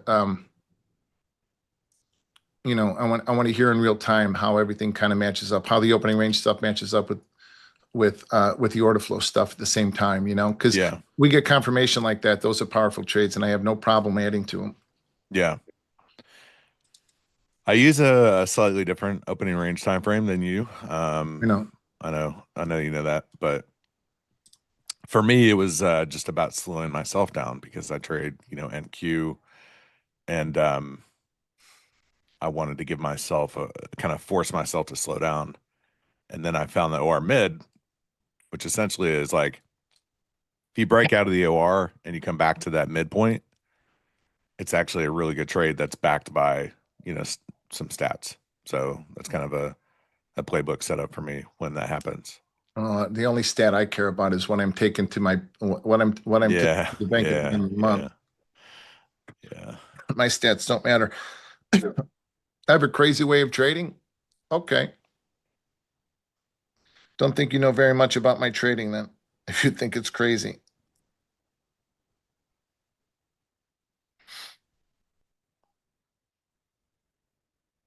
The chat is always going to chat, Pax, I'll troll him right back. I don't care. Keeps me, it's like being in the pit. The way that I look at it, it's like being in the pit. Somebody, if somebody's going to troll me in the pit, I'm going to troll them right back, and then I'm going to shove a 100 lot down their throat and make them choke on it. That's funny. That is funny. Keeps me sharp, keeps my mind going, keeps me intently focused on what the market is doing. Look, this is not, I don't sit here and, I'm not a Zen trader, this is an intense business, and everything I do intensely. Which is, when I had my heart issues, when I developed heart disease, not cardiovascular, but electrophysiology, and I got out of the intensive care and got home. Tony called me after he had a heart attack 10 years ago. And he said, listen, this is going to kill you. Nobody knows nobody understands what we had put ourselves through in 25 years in the trading floor. Nobody knows how intense that was. How much is my annual return? A lot more than yours, my brother. Nobody knows how intense our lives have been and how difficult it is. Nobody knows that. So you got to take it easy. So I do take it easy. I don't trade every day anymore. But when I do, it's intense. I think we know that. And that intensity can either, that's why this is a young person's game. Because this business requires the best of you at all times. It requires self-possession, self-awareness, self-confidence, all of those things to the nth degree that most people will never achieve. And, and if you are not on top of your game at all times, you ought not trade. And if you don't understand that, well, you ought not trade, especially live money.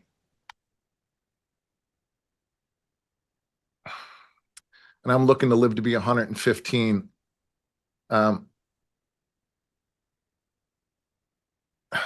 Not 57. Okay, let's go.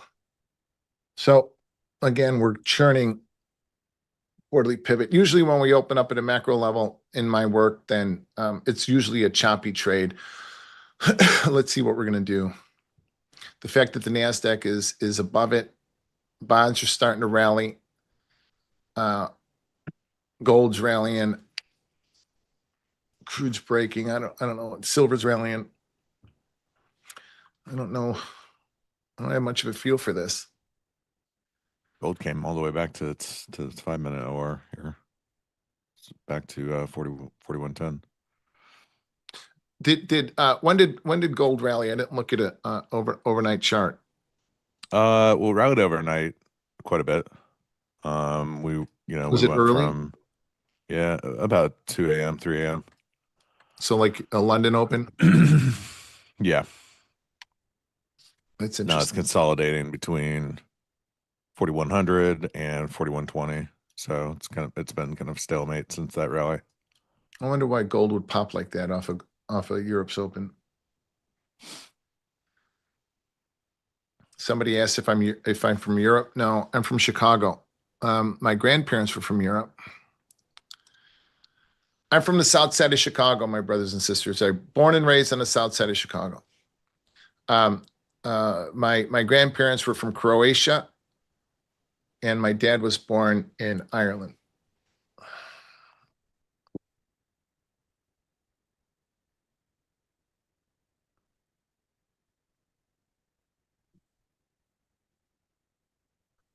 Hey, listen, and let me apologize in advance, okay? I'm going to apologize to all of you. If I'm offensive, sorry, I don't mean to be. Again, this is intense, and sometimes my mouth gets the better of me.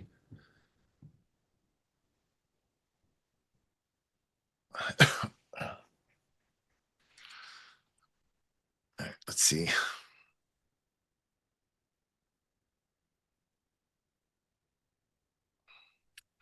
Oh, yeah. Well, all right. So Joey, 117.12. So there, hey, Joey Short Squeeze is in. Go follow Joey Short Squeeze on X, please. Joey Short Squeeze is in the chat. Above 1.6. He and I have our work is almost always the same. In the 30-year bond, above 116.25 or above the low, then we target 117.12, and that is exactly my level too. So look for 117.12. If any, here, let me show you this real quick. What the hell time do we open? I'll do it here. No, I'll do it on the gold chart. ZB. All right, now I'll do it with the one lot, okay? So I don't lose any money. If I want to, I'll do it later. I'll show you how I trade bonds later because we're about to open and I want to prepare for that. I'd rather watch gold, not Augie gold.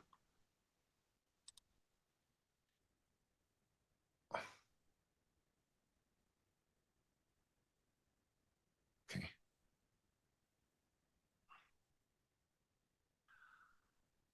All right. 1 lots, 8 lots. Let's go.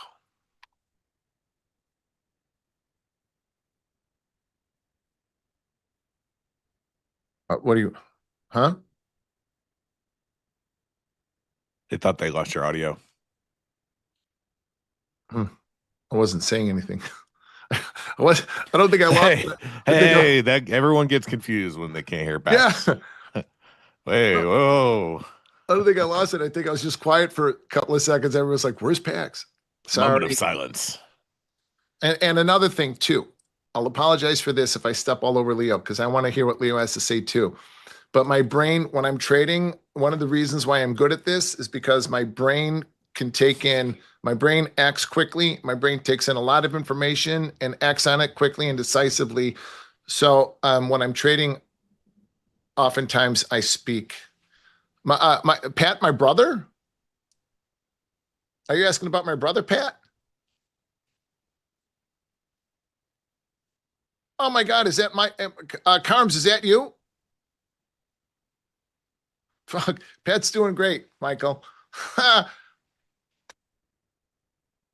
One of my dearest friends, the guy who turned off the lights in the S&P pit, is in here.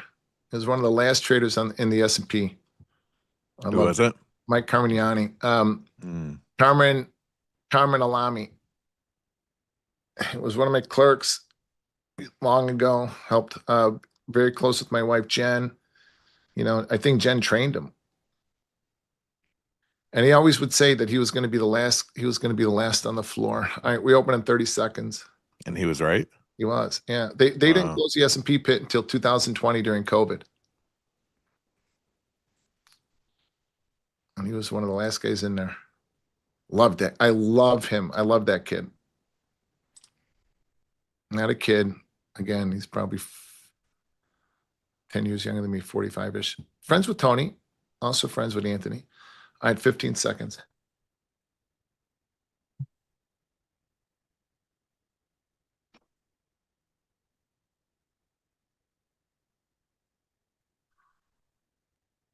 Three, two, one, open.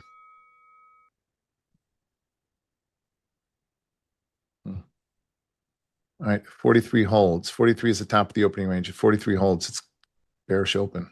If it holds.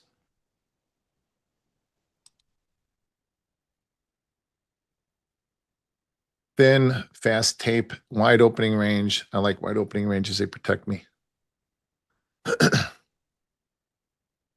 Bottom of the opening range is going to be 36.75. High of it is 43. 36.75 to 43. Oh, shit.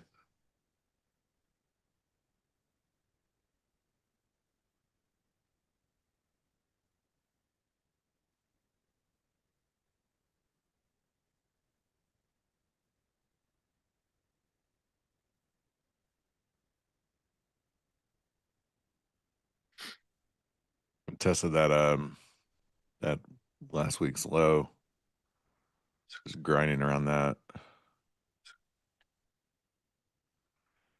Sold off it. I think my chart's got a bit catching up to do here. For some reason, I've got a technical issue.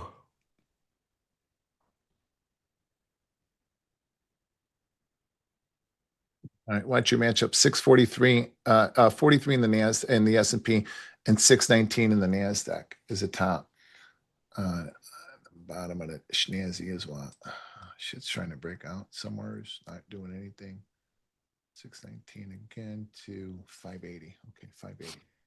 Hey, I'm gonna stay quiet here for a minute, but I do want to ask you about those matchups. So don't forget to remind me. Okay. Finale, there's nothing to do.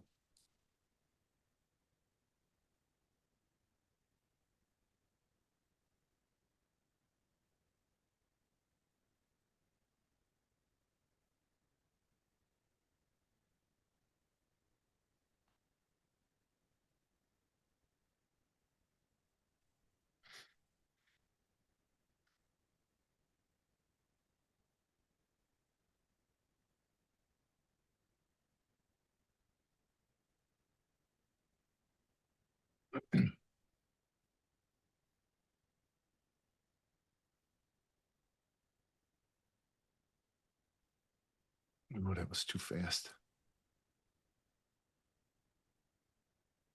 Okay. Scratched. No. I've got one small expense, one scratch. I didn't even know you had taken a trade. Sorry. That reminded me of something I'll tell you later. Oh shit, we're 43 bid and that's nowhere. Okay. NASDAQ is trying to break out to the upside. SPOOs are trying to break out to the upside. At this point, I'd rather buy these. I'd rather buy the all right, so now this is interesting. So I just looked at the rotations. So the first 15 handle rotation above the opening range, the top of the opening range is 43. I'm not long. I'm looking at the chart, so I missed this. Oh, it's a false breakout anyway. Is 58, which is my quarterly pivot, and it's a flattened zone. So far, you're able to scratch all kinds of trades. I had a chance just now to buy 43s. I missed it. So the question I have to ask myself is, how much money am I willing to spend for a 15 handle rotation up to the flattened zone? I've only got, I missed this 3, 4, 5, 6, 7. Okay, 7. So I'd rather buy them above 58 and maybe sell them below 21. I don't know if you can see this or not, but just below these rotations.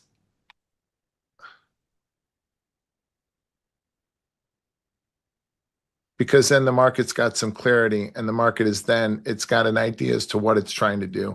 Right now, the NASDAQ is just at the top of the opening range. The S&P traded from 43 up to 47, which is what we call the pay line in my group, which is where you're going to remove your risk. But with these wider expanded ranges, I'm not doing that until we get into the rotation. So now you got the indices doing two different things. You got the NASDAQ back inside trying to press higher, and you got the S&P trying to lead a little bit higher. So this has got some gold. This is no good. Okay, now see, we get up to 58. I'll buy those. Come on, nudge. Anybody in my group, you guys are long 43s, you're going to pay for them at 58.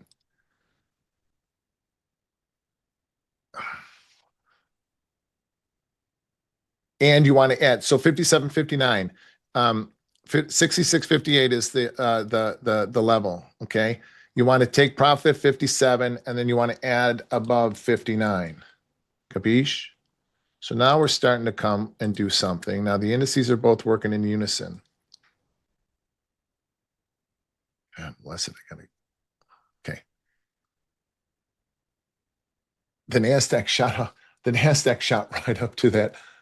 Right. The NASDAQ rotation is 84.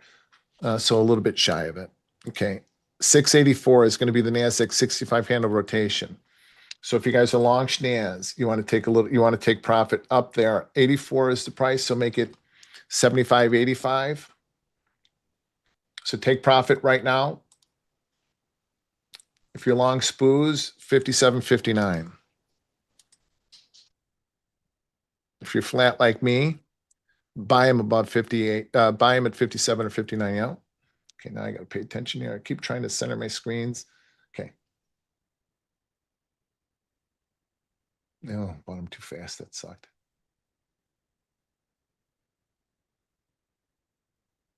Okay, 57 is the high. I don't know if you were able to get any off there, but 57 is the high. So the NASDAQ and the S&P have each achieved their first swing in unison. 15 handles in the SPOOs, 65 handles in the NASDAQ. That's how it works every day, all day. And if it doesn't, then you don't want to trade it. Now above here, you want to either want to initiate a long above 85 in the NASDAQ and above 57, 57, 59. So above 58 in the SPOOs. Because remember, 66.58 is the quarterly pivot. 66.58 is the flattened zone.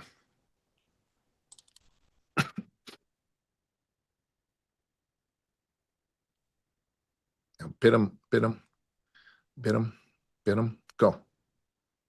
You get long? Yeah. Scratched. I have gold. I'm kind of waiting for 55s here. There's a little LVN right there. Kind of defines where we broke out from. So if we can get that, I might look at it. I see that. What time frame is that, or is it not? This is a 1,000 volume chart. Okay. 1,000. Only caveat here for me is that we're right here where we're having some resistance. It's last month's value area low. So it feels like it kind of needs to turn through that, but I don't know. We'll see what we get. So we're churning the quarterly pivot again. What is it? How about that?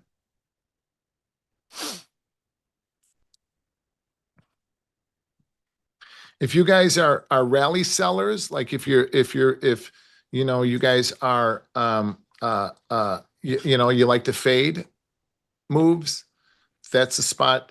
I hate even saying this because most people that are going to do this are going to eventually get killed.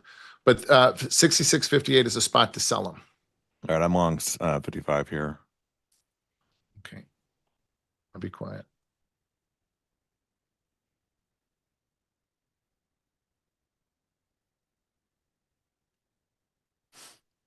Tight stop here. Okay, I got taken out for me. I might give this another look though.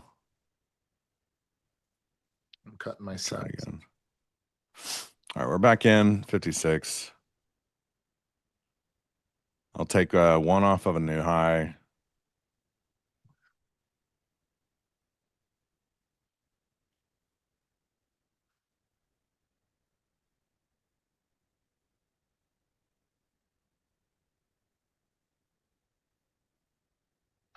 This sucks.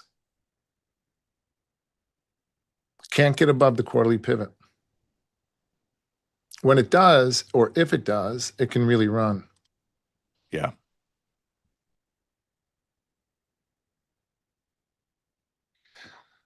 So I cut my size. All right, I took one off for 20. Just gonna hold this.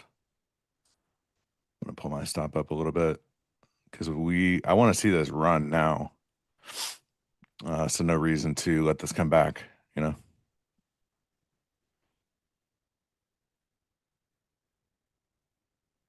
If they sell it again from here, I wouldn't really expect any of this to hold. I think we would go right back through the entire range.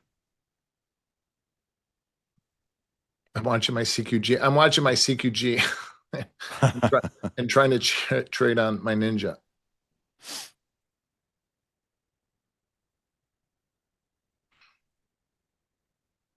It's hard to do this. It's like being in somebody else's house. Above 85, I think NQ is, we should get a nice rally if we can get there. Yeah. Above, how do I turn those crosshairs on? Above 85 here. Yep, we're there right now. Oh, See if we can get a break. Above 85, and we can There we trade go. them up to we'll trade Overnight up high would be 40, so that would be my logical target there. 33. right up here to 749 exactly. Mhm. All right, so I cut my size and I got a half. I still have half a unit on. Scratched half. Bottom back. Now go, you son bitch.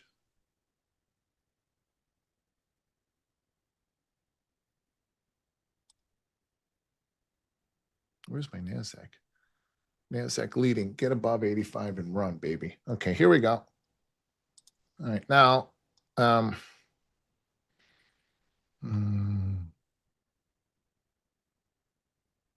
S&P should trade up to 673. A little bit of juice behind this one, you know, today. Now we're starting. What's gold doing? Nothing.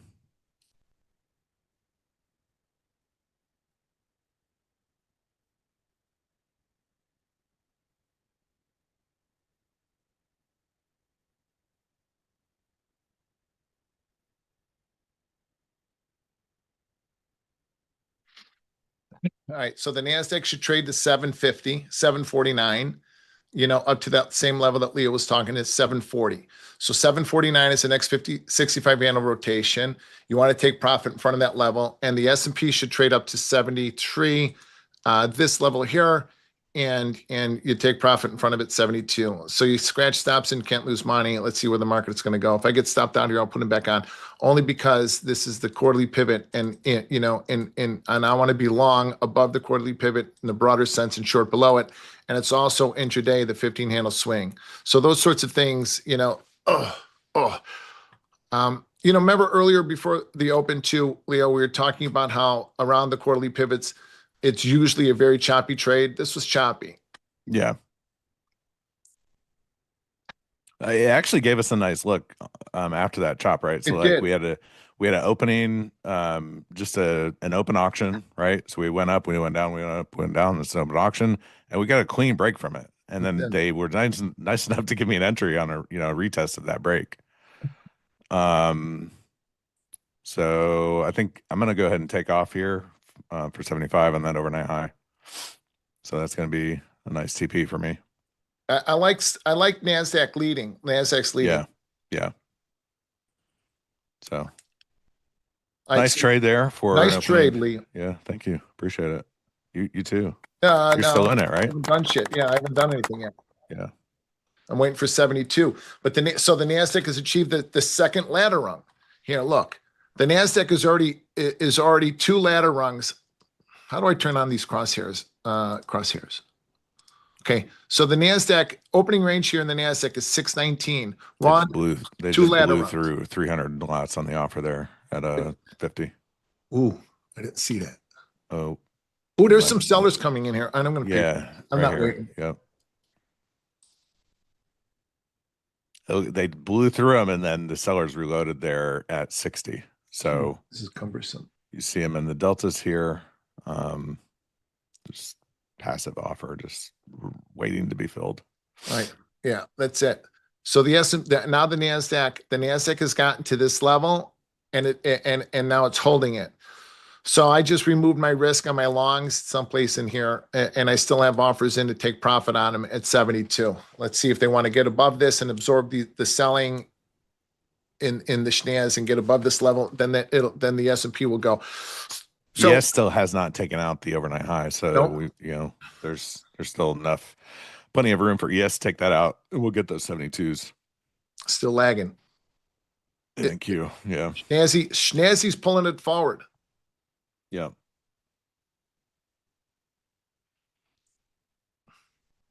Yesterday, when you guys were trading, you Salma and Leo, or you Salma and XY were trading, and I was in the car with my wife, and we went and looked at another house as if I need to buy another house. It's all I need. And my daughter was in the car. She stayed home sick from school, so she came with us, the 16-year-old. And one of the producers played that clip of me going, "Come on, honey," like talking to my daughter. And she just started cracking up. "Did you really say that, Dad?" "Yeah. Yeah. Like if I'm talking to Gabriel or Danny, I'm going to start yelling at it. If I'm talking to you, Marguerite or Genevieve, I'm going to talk sweetly." She just thought that was hysterical. Like I'm talking to one of my daughters. "Come on, sweetheart." Right there. Right there. That's the clip. She thought that was funny. So when I pay for my trade, like I did now, just a second ago, I take off a quarter of my unit to remove my risk. Yeah. It's not about paying for my trade. It's not about taking profit. Paying for my trade is about removing my risk. Mm-hmm. So now that I've removed my risk, it's easy, like the Commodore's saying. It's easy like Sunday morning. My feet are up. This is actually really indicative of a trend here. I mean, we have kind of that open auction, broke out. We're building volume as we progress forward. Like every leg higher has a volume build, then a break, then now we're building volume. I would expect to see another break. This is very, very trendy-ish type activity intraday. It's early, right? So I'm not calling for a trend day at 17 minutes after the open, but it's what I'm trying to kind of mention here is that this is the kind of the behavior of a intraday trend type of activity. Trend day agua. I had a saying, it's not actually true. Like if you look at the numbers, but Trend Day Wednesday was something that I coined. But when we looked at it, it didn't have any merit. It wasn't. There's trend days on Wednesdays were no more frequent than any other day.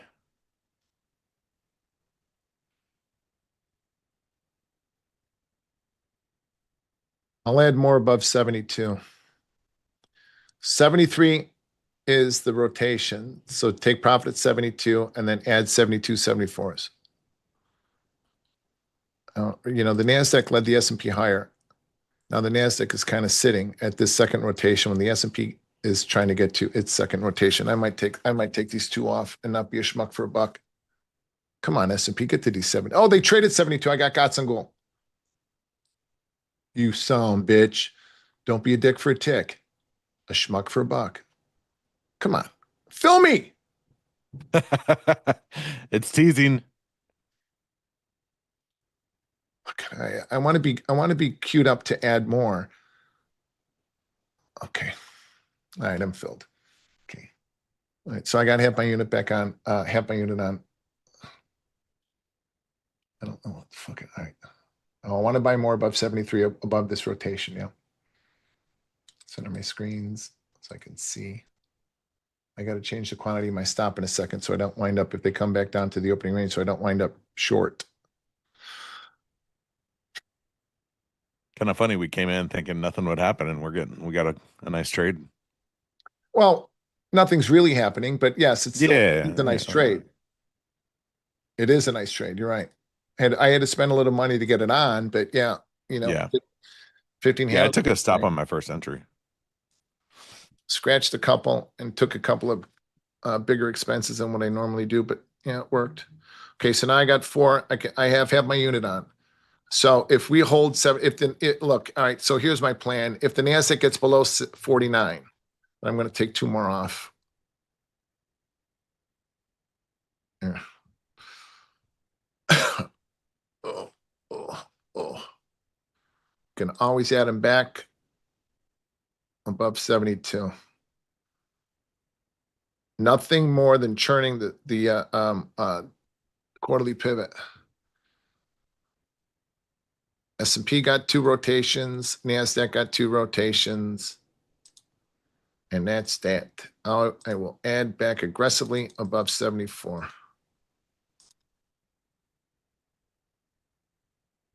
Above 73, I'm sorry. Right to those rotations, my brothers and sisters, right to them. Oh, my God, I got to change the quantity of my stop.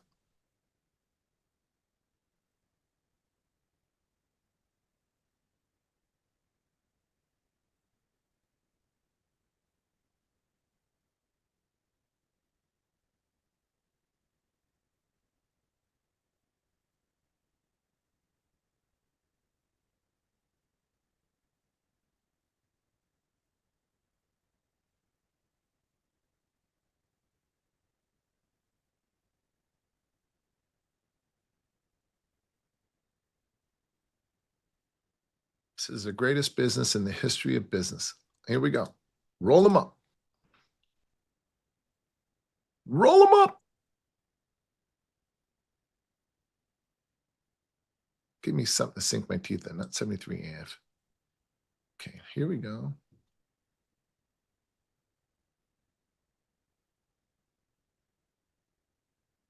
Pop above 74. We got another 15 handles into this.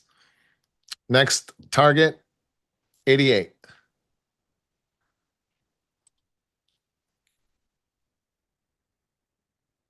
Scratch stops in. I enter. Oh, I'm going to keep this for a second. I'm going to let this work. So I bought 72s. I bought 74s to add to my position. So my average price right now is like 73. So I've got 2 choices. I can either let it work because it is a little choppy and it is getting above this level, which I'm trying to do, give it an expense, or I can scratch them. If they go 75, 76 bid, I'll put in a scratch stop. Or maybe I'll just use like an average stop. Come on, you goof. There we go. Okay. Safe. See, do you see how that works there?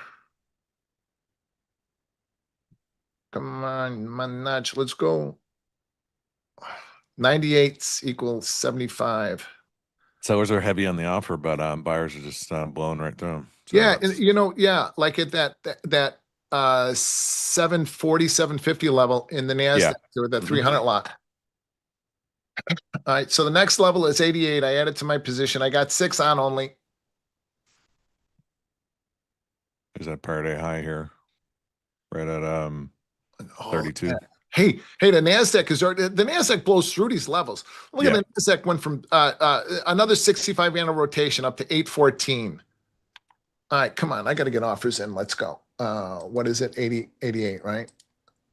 88, baby. Shit, I got an odd number on now. I don't like having odd numbers. Okay. 88 is the rotation, so make it there. Okay. All right, S&P, follow NASDAQ.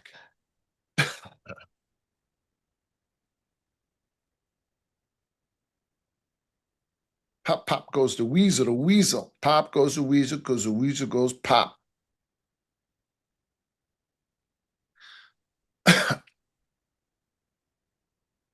Ladder rungs, baby. 15 handle ladder rungs. One at a time. Why do I have gold up? Gold's not going I anywhere. didn't realize ES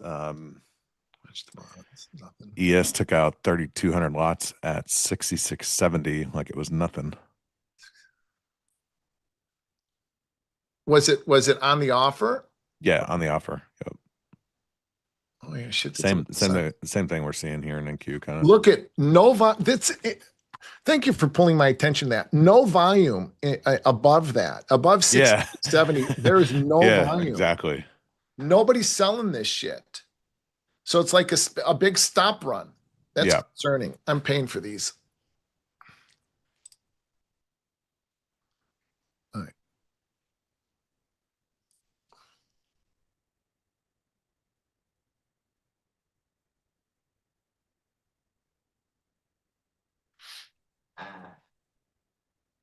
right. I removed my risk for like 8 points, I think. About 72s I sold 79, so whatever that is.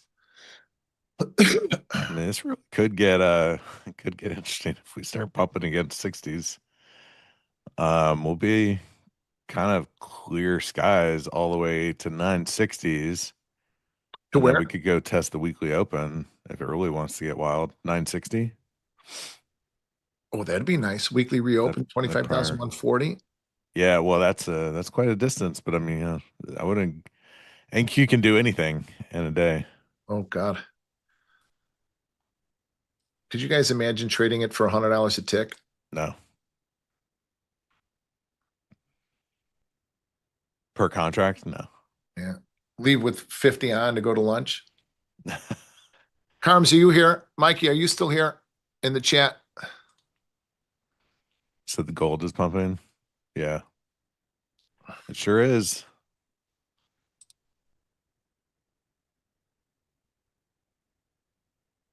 Mikey, you remember going to like Tuscany and I'd have 50 on, no stop, 50 grand a crack?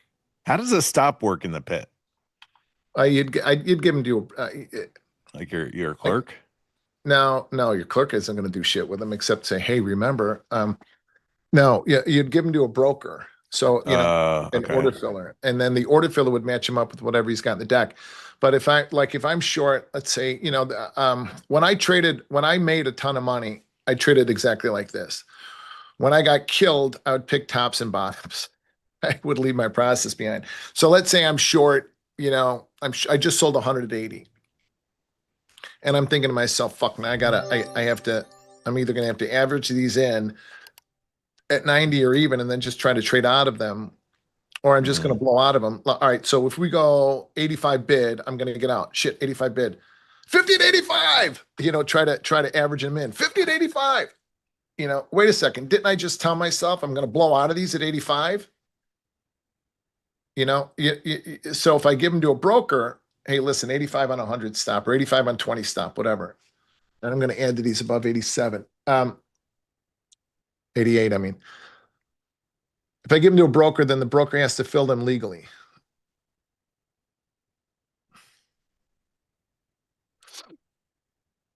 See what I mean, Jelly Bean?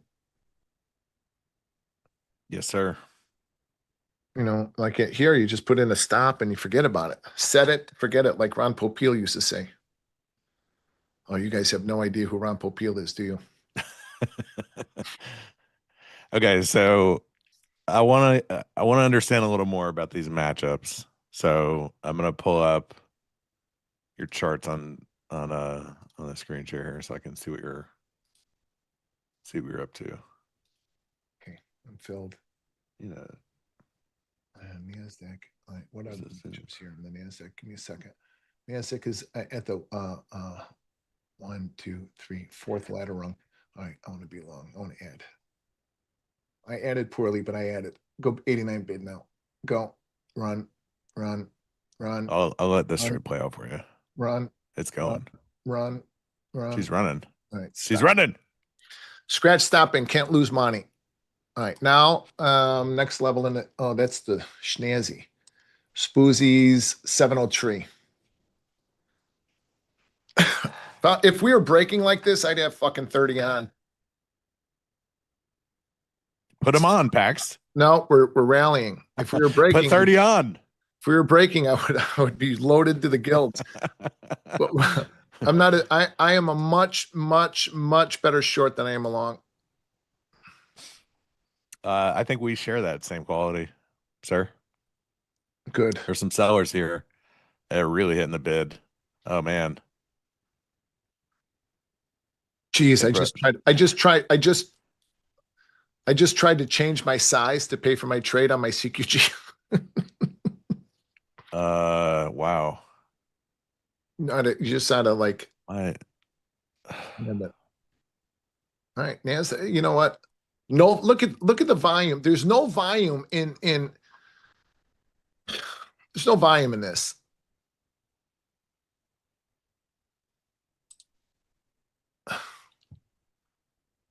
All right, 9, 10, 11, 12. Come on, stay bid above 89.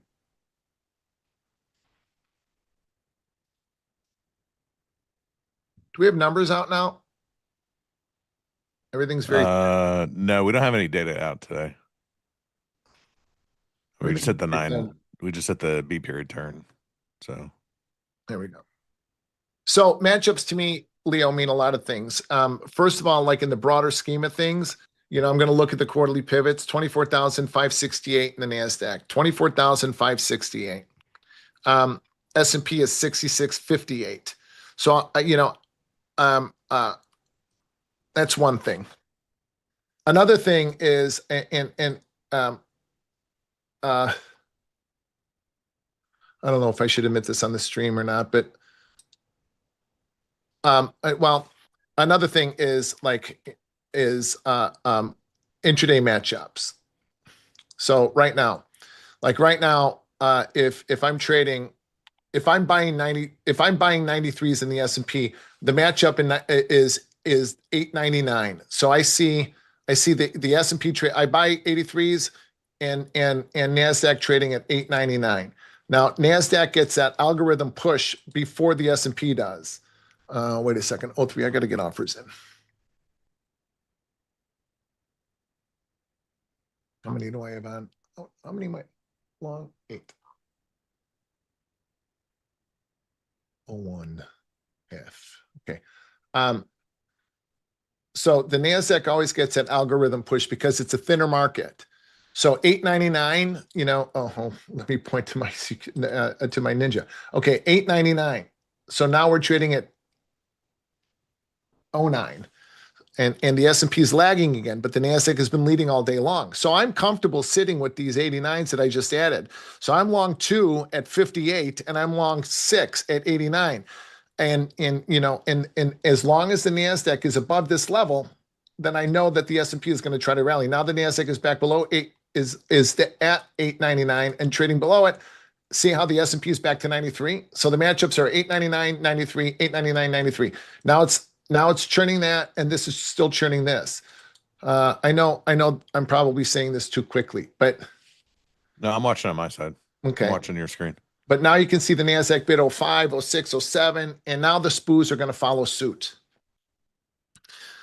I normally pay attention to that when I buy 89s, I'll see where the S&P.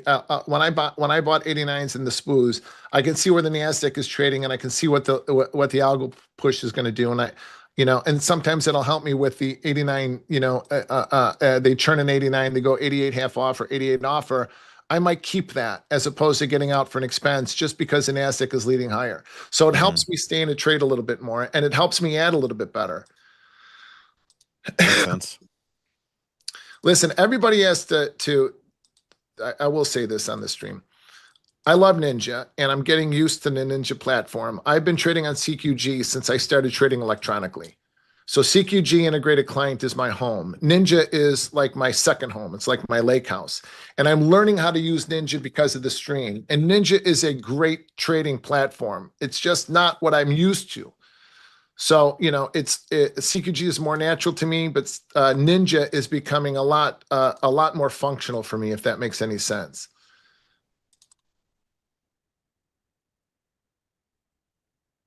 So when I'm talking about the matchups, it's like it's easier for me to see it in my. All right, I'm going to pay for these.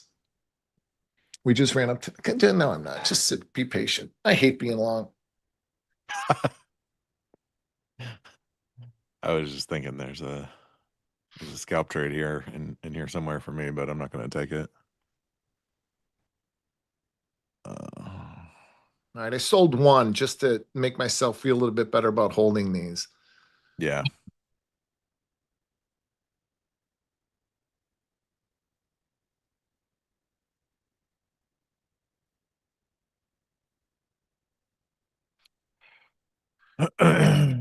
Silver's breaking out pretty nicely too. Yeah, 53. gold rallied hard off of that low. Yeah, it did, didn't it?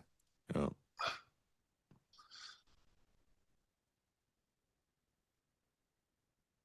Come on, you son, bitch. Give me the 01s.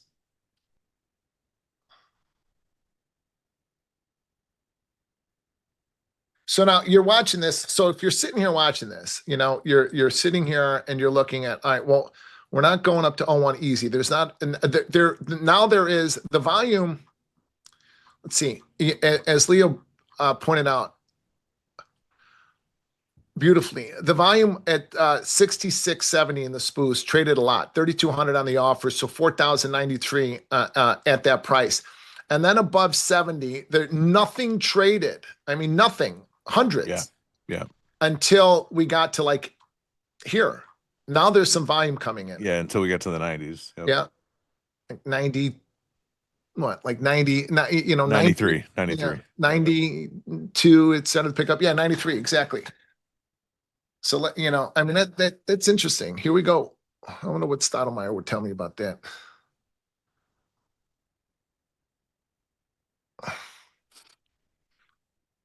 All right, come on. I'd love to add more above this. If we can get back, or now I got to look at shit because pretty soon I'm just going to want to let runners run. Where can we go?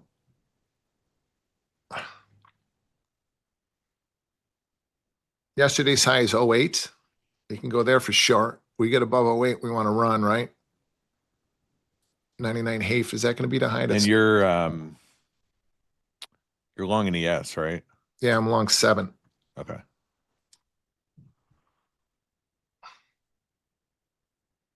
Okay, 0875 is yesterday's high. We get above that, and we can see, oh, Maron, can we rally up to the other high, to Tuesday's high?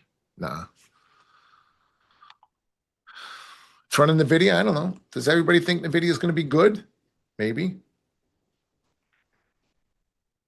All right, I haven't looked at the chat. Let me look at the chat, see if anybody has any questions for either one of us. Anybody have any questions for either one of us?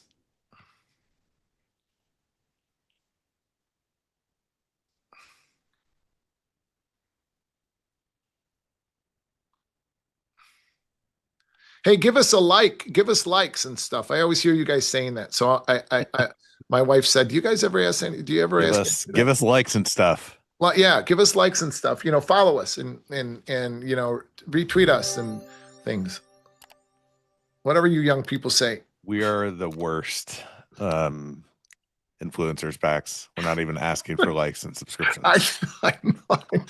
Give us a like, chat. Come on, let's go. Oh, that's a clip. Somebody record that and clip that.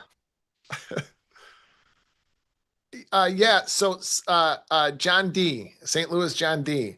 I missed the opening range. I didn't trade the opening range. I bought him at the first rotation, which is also the quarterly pivot. That's where I'm long from. And then I added at each rotation. So here, opening range is 43. I missed it. I was looking at a chart and we came running above it and I missed it.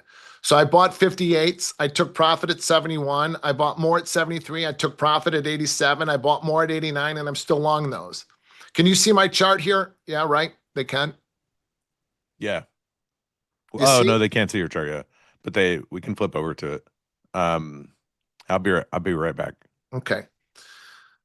So I missed the 43s because I was looking at this chart. Capiche? Now I bought 58s, which is also quarterly pivot.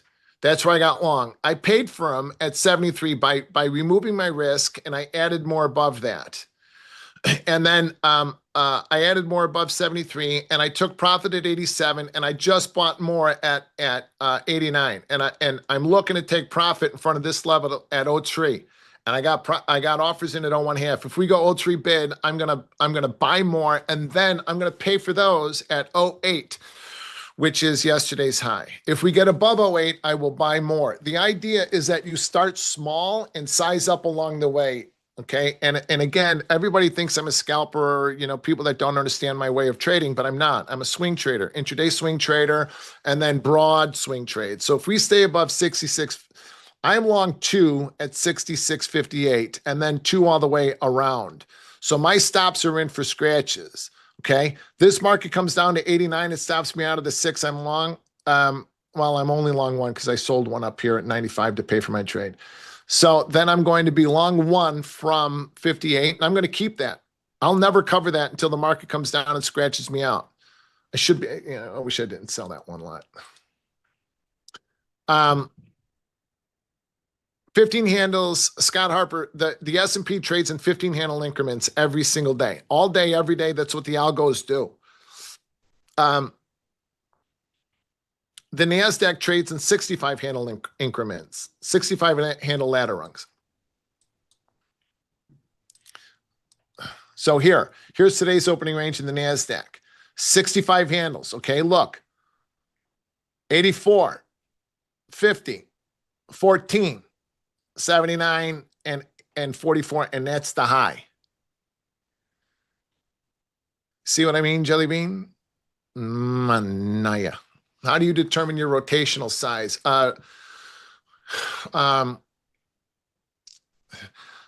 We're rallying. Listen, if we were going lower, if we were breaking, I would literally be short 40, 30, 40, maybe more, but we're rallying. Okay, I just got filled. I got to fucking buy more. Oh, 03. Okay, 03 is the rotation, so I want to be long more above here. But we're rallying, and anybody in my group knows I'm not a very good long. So I'm just happy to be long something and to be making money because I'm not that good of a long. I'm a much better short. So listen, 0103. Why do you think that is, though? Well, I think for me, first of all, the easy answer that everybody's going to say is that the market goes down lower. The market takes the elevator down and the escalator up. Yeah. And that's true. But for me, I came of age in the tech bubble bursting. So the NASDAQ had rallied. When I started trading NASDAQ in the NASDAQ pit, we were trading like the volume was like 5,000 contracts a day. Open interest was at like 10,000. And we had 10, 15 point ranges. And every day was another, it just kept going higher. We had some volatility. And I wish I can show historical charts here. I can't. And I think I'd get trouble if I brought a CQG chart in. So I can't show it. But I wish I could. Pull up a long-term chart if you can, because around LTCM, long-term capital, there was some in '98. There was some. Oh, that far back. I don't have that far back. And then 99, 98, 99. It was every day was up. Every day was up. Every day was up. So I built a bit of a bankroll. Look, you can build quite a bankroll on these 15 handle ladder rungs. And that's all I did in 1998, 99. I was a brand new trader. No idea what I was doing. I had no idea not to just keep getting long at every rotation in the NASDAQ. And the ranges were like 10, 15, 20 points. And every day was up. Every day was up. And then volatility started to pick up. If you go back and look at a long-term chart, we just kept, every day was a new day. Every day was a new high. Every day was a new high. Yeah. And then January 4th of 2000, we made a high of 38.80, and we broke in the first week of the year, we broke to 3,200. That was a 15% break. 15% break. Mm-hmm. I'm really not interested in actually adding to my, those of you in my group here, I'm really not interested in adding to my longs just because we've got yesterday's high up here. So now, I know this. Well, hold on, we surpassed yesterday's high by miles in the S&P. Yeah. What am I looking at here? What's today's date? Wednesday. Yesterday's high was 87.5. I have Hold on. I have 08. Oh wait, are you? So you're? Oh, you're right. No, you're right. You're right. The day then I only use RTH. You're right. 87.5. Yeah, shit. I should Okay. be reading here. The overnight high or the all session high was 08. I had an all session chart up. Do you track both? Yes and no. I tracked RTH high. Yeah, same, but 80% more, but I'm aware of what the all session high is too. Okay, gotcha. So anyway, so I know I'm explaining this in a long-winded way. So then, we broke 15% in the first week of the year, and I made a ton of money. Now all of a sudden, I'm like killing it. So, and I had already moved. I mean, I had already made a lot of money. Like, I've already made 7 figures, and now it was like $50,000 days. So we rallied, we set the low at 32 something, and then we rallied. By March, we made a high of 48.82. That was the all-time high. March of 2000, we made a high of 48.82. And then we just went nuts. The tech bubble burst, and we broke from 48.82. In 2 years, we broke 87% to 785. 48.82 to 785. I made life-changing generational money during that period, and it was unbelievably great.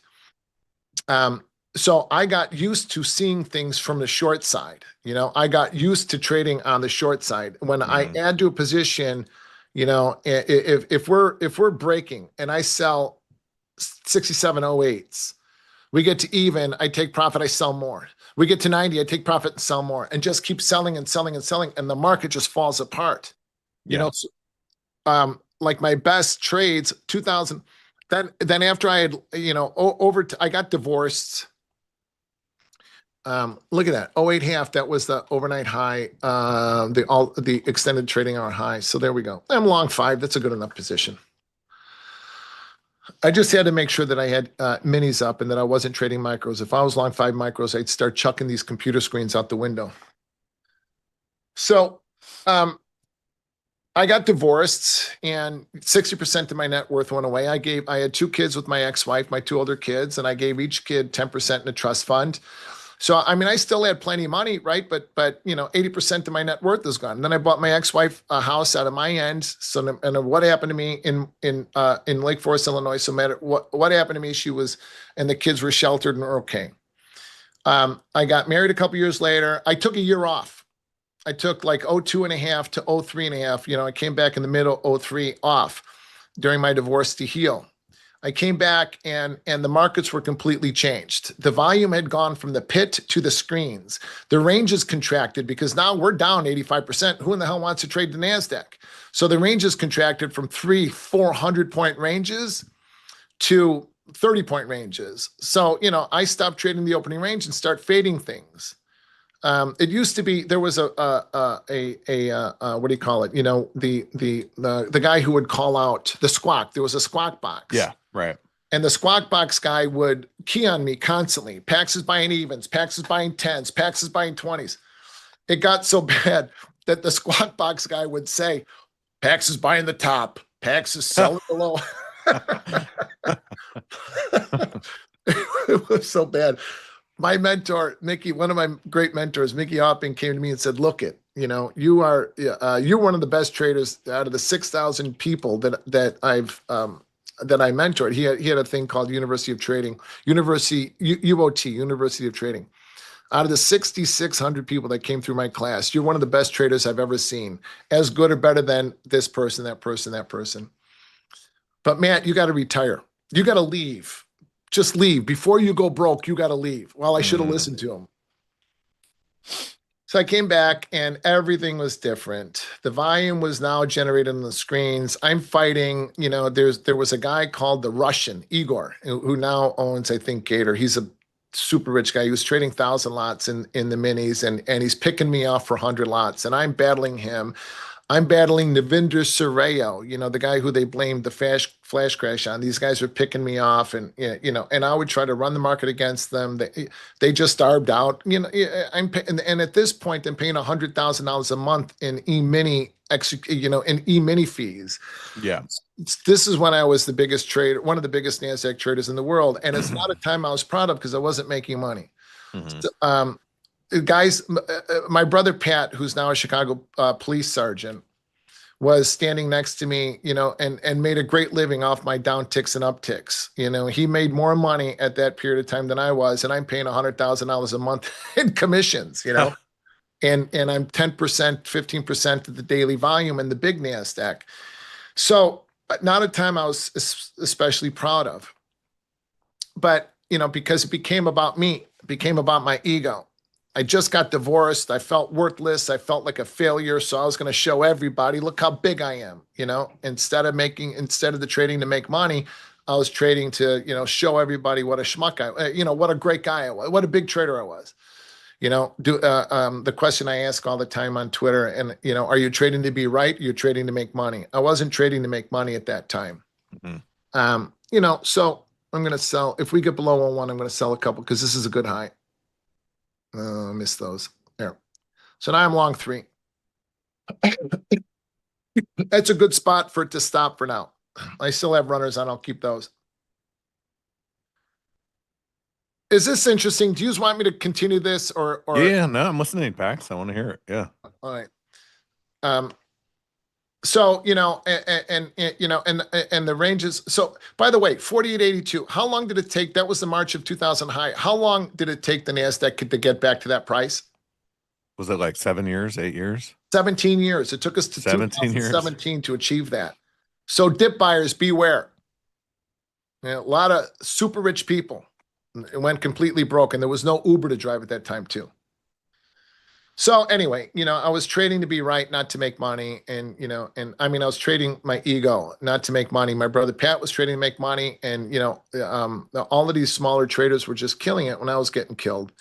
So I ended up leaving. I still had, plenty of money. I was still wealthy or rich. I'm wealthy now. I was rich then.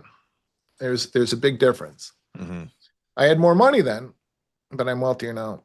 So anyway, the point is that I left and I started the prop group, sunk $3 million into a prop group. Woo-hoo. What a bright idea that was. And, and anytime anybody asked me to back them, I backed them. I backed more traders than I backed 100 people with my own money, and 5 of them made money. Yeah. Ultimately, I backed all the wrong people. Was it just like, hey, Pax, I can trade, back me? Yeah. Like, did you? Yeah, no. Yeah, okay. Yeah. If you asked to borrow money, I gave it to you. It was. What a time to be alive. Oh yeah, what a time to know me. Anyway, it was a terrible time in my life. Then I met my wife, who was a clerk in the NASDAQ pit, the love of my life, wife of 20 years, and the mother of my 3 youngest kids, my partner in life, the woman that I lived for. And, I wasn't ready to marry her, but I did because I wasn't going to screw that up. And we got married a couple of years after my divorce, started having kids. And, it was tough. I still wasn't healed. I still didn't have my head on straight. I was struggling a little bit. Then, 07, my mother had ovarian cancer. My sister had leukemia, and my mother-in-law had ovarian cancer too. In 08, June of 08, my mom died. My sister died in November of 08, and my mother-in-law died in March of 09. In between that, my 4-year-old son, Gabriel, me and Jen's oldest, was in the hospital with an immune deficiency for a month and a half. So I missed that great trade in 08 and 09. And my prop group failed, and millions of dollars in investments in restaurants and bars and commercial real estate. What a schmuck I was there, and all this other shit, all went nowhere. It went down the tubes. I was overextended in all kinds of stuff. I was partnered in all kinds of stuff. It was just a bad time, right? Ego will kill us. So it killed me. So now we go, then Pete Stottlemyre. So I'm done trading. I still have a few million left. I'm done trading. That's it. And Pete Stottlemyre called. He was updating. Pete Stottlemyre is the man who invented Market Profile. So he called me and asked me to come. He wanted me to be one of 2 traders to come and trade his new updated plugins for Market Profile. He's trying to update Market Profile into the age of algorithms. So that got me back into trading. And after we called that, after he called, it didn't work. And after he kind of called it a day, that's when I went into the hog pit and I kind of reinvented myself in the hogs and started to make money again. And then MF Global failed in in October of 2011. And that took a few million with it, or a couple million. And then I started chasing. And I blew up. Within a year, I was broke, dead ass fucking broke. No money. And everything, all the pain that I was carrying, all the stress I was carrying, all the anxiety I was carrying, all of the shit that I was carrying that was holding me back, all the fear, all the ego was crushed. I was left with the love of my God, the love of my wife, and the love of my children, and that's all I had. And I'm sitting on my pile of shit like Job, sitting on my pile of dung, wondering what happened to my life and how great I was.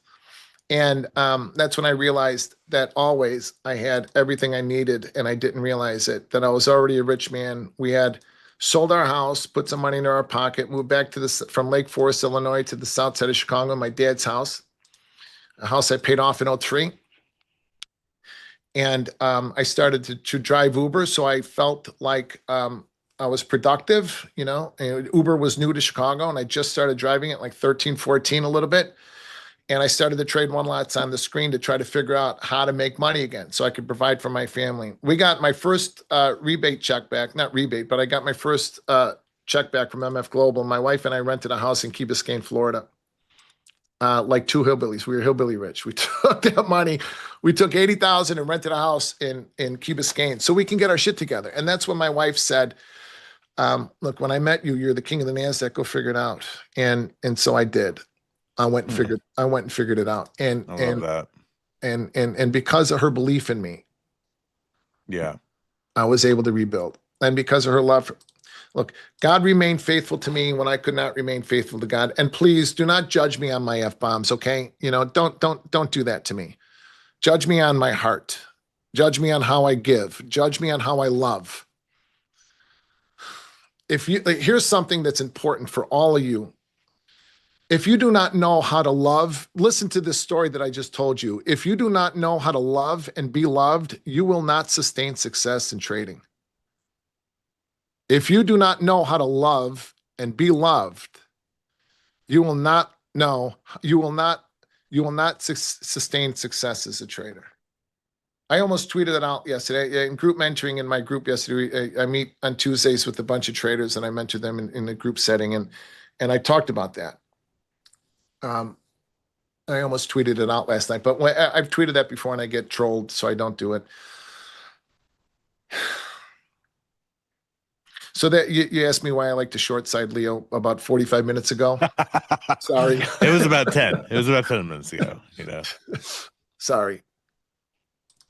Anybody in my group knows that I'll start crying. I cry at a drop of a hat. If I'd have continued on, I'd have wound it up. I would have wound up crying.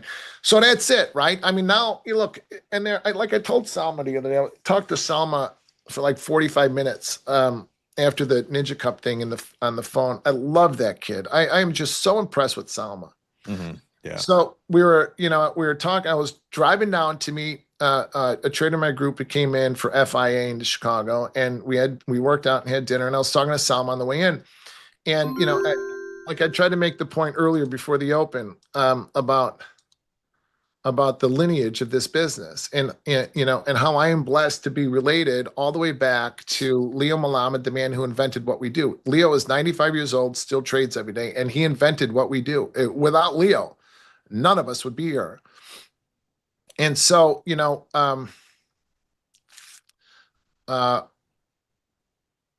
great Leo Melamed, if you guys don't know who he is, please Google him. He wrote a book 7 or 8 years ago called A Man of the Futures. It's a great book. So it gives you a good history. And you are all related to him because you follow me, okay? Leo Melamed, M-E-L-A-M-E-D.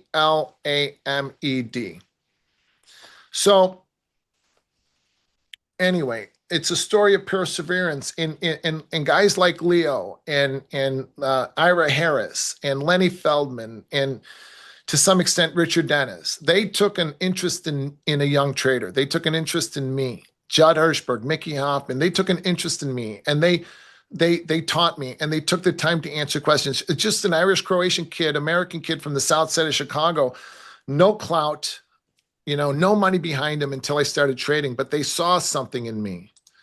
So I look for young traders like that all the time. I look for young people like you, Leo. I've said this on the stream a million times of how proud I am to be part of the second, or not the second, but the new generation of traders. You and Kane and all of the guys, and girls. Tanya, I love Tanya, and now Salma. And I couldn't be more privileged to be able to carry the legacy of the men. There's an expression now everybody uses: we stand on the shoulder of giants. Well, I mean, it's a stupid thing to say because it's a new expression, but it's a great expression. I stand on their shoulders, and maybe someday, see, I cry at the drop of a hat. Maybe someday you guys will say that you stand on my shoulders. I will, absolutely. And my legacy will be more. Yeah, I than learned the a lot money from you. My Yeah. legacy will be more than the money I made. A lot of people have learned a lot of money from you. A lot about the markets that you've taught and shared goes beyond what you even know, honestly. Thank you. Thank you for that.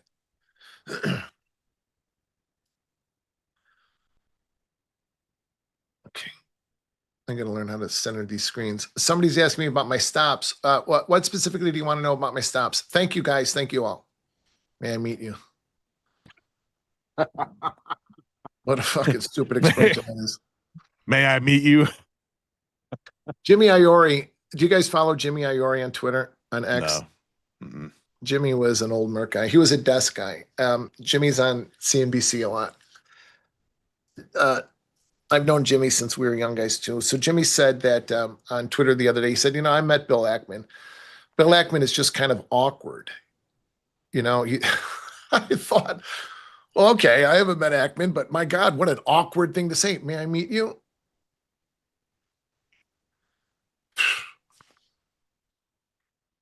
What a terrible thing to say. What's gold? I mean, surely he didn't walk around saying, "May I meet you?" I hope not. I hope he walked around saying, "Listen, I'm rich. I might be a dork. But I got a lot of dough." Yeah, I'm rich. Do you want to meet? Right. Do you want to hang out? I've got a lot of money. I'm Gold is rallied and then just falling back right into these 14s. It's like we keep coming all the way back to 14s. All right. So earlier, I think I said this out loud. Earlier, I had 5 on, and I sold 2 on the way down somewheres. And I think I said out loud. I hope I did. Sometimes I think I say things out loud when I just think them. But this is a good high. This is all the market needs to give us is 09. 67.09 is a good high. That's all the market needs to give us for now. So now banging back and forth. What's the most recent? Oh my goodness. How do I get rid of all of this stuff? What's the most recent low?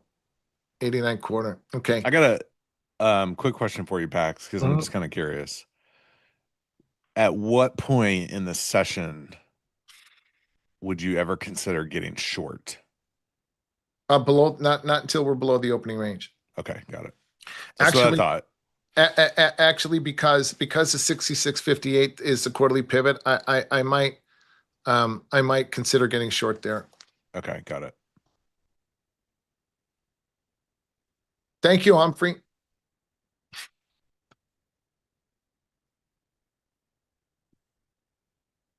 Nice job, whistleblower.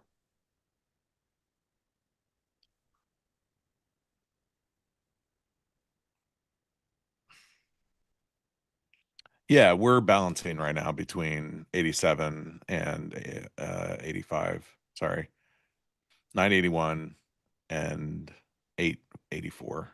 So we are putting in a lot of volume, consolidating around this range. Oh, Maron.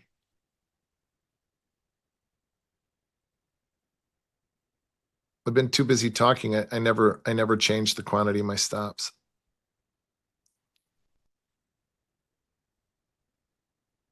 Okay. So all my stops are in. I'm only long 3. I mean, I was long. I think at one point the most I was long was 8 or 10. Yeah. If we do start taking out, God, we're only an hour into the day. Seems like it's noon. Going into Europe's close. If we start taking out, I don't know. I don't know if I want to buy this rotation here at 03. But if we do start taking out the high, I'll add them back.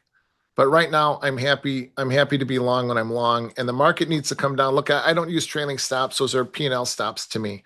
You guys are there trading prop money. You have to use trailing stops. I don't care about FIFO. Now, somebody asked about FIFO. I don't care about FIFO at all. I know that I'm long 1 left from 58 or from 57. 57 I bought them. The 73s that I bought, I traded out of them all the way up to 0.5. The 88s that I bought, I traded out of those up to 0.5. Okay, so I know that I'm long at 89. I've got 2 runners on from 89, and I got 1 runner on from lower. So if you guys are trading prop money, prop accounts, you have to use trailing stops, right? I don't use trailing stops only because I've taken profit all the way up. You guys saw how I trade these ladder rungs. 58 to 73, 78 to 88, 88 to 03.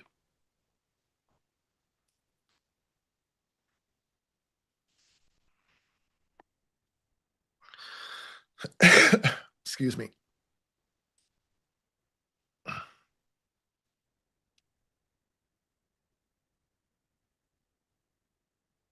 Well, Carlos, didn't you just see me adjust my stops? There's one stop.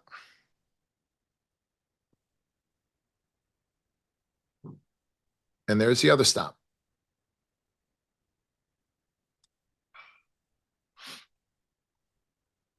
Stops are at entry. Do I enter the market without stop loss? Yes. Well, okay. That's a good question that goes to Leo's question earlier, how we work stops in the pit. So now listen, I am not going to buy these, and I'm not recommending that you buy them, but for the sake of illustration, let's say, oh my goodness. Okay. Let's say I want to buy 98 halves. All right. 98 halves equal 43. See? So if I buy 98 halves in the S&P, my cursor goes to the south side. They're offered. I get out at 98. We go 98 at bid. I'm going to buy them again. Okay. See, stopped at the matchup, and boom, the Nasdaq gets an algorithmic push first. You see how that worked? Now, let's. I don't know if I made any sense there. All right, I want to buy 95s. 95s equal 26 half. 95 equals 26 half. Okay, I buy 95s. Cursor on the sell side, ready to get out. Oh, you can't see the chart, can you? Okay, can you guys switch to me real quick?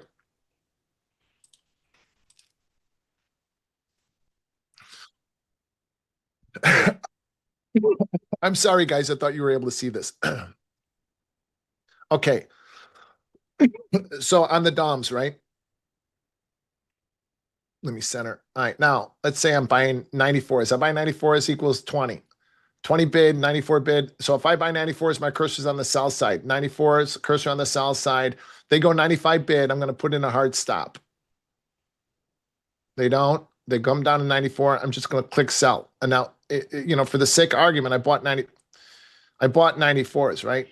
Now they go 94 offer. I click and I get out. I click and I get out. I click and I get out. Now they're bid, go 95 bid. I'll put in a scratch stop. All right. See, and then I click and get out. Now maybe I was fast enough to get 94s. If not, I'd sell 93Fs and take an expense.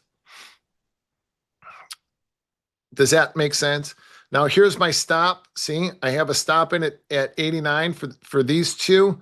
And then down to my next entry price at 57, I've got my last stop. I've taken I have been long since 58. I took profit at 73. I added above there. I took profit at 88. I added above there. I took profit at 0.5. So now the market needs to come down and stop me out for scratches. Otherwise, I stay long runners. That's how I build swing positions, and that's how I build trend positions. My runners become my swings. My runners become trend trades. Now, as long as the market does not come back to my entry price, I start to build risk-free positions. See what I mean? Does that make sense or no? All those commissions only matter if you're trading micros. The less you trade, the more money you're going to make. If you're trading micros, you're paying a shit ton of commissions trading this way, which is why on Friday, I will show you how to trade the mini micro spread. It keeps your commissions lower and gives you the ability to be able to trade out micros. I mean, in quarters. But if you guys were here in the beginning, you saw me enter with the 4 lot. I can't remember what I bought at 57 or 4 or 8. You saw me buy 4, and by the time we got up here, I just kept taking profit and adding more, taking profit and adding more, taking profit and adding more. There, stopped out at 89. So now I'm long a runner. If I want to be aggressive, which I don't, if we were breaking, I would be aggressive. But if I want to be aggressive, I can buy them back in this right here, this ladder rung. See this ladder rung at 68, 15 handle ladder rung at 88. I can buy them back here and then try to take it up here, back up to 03. But all we're doing right now is just banging back and forth between these 15 handle ladder rungs. Now we get below 88, we can trail back down to 73. Normally, I would take more profit off, right? But, we're above 58, so I want to be long something. I only have a 1 lot runner on. Okay, it's better than a sharp stick in the eye.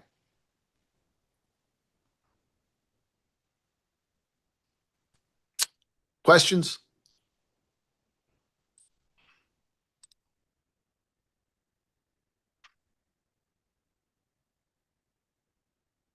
I can do what in a different month?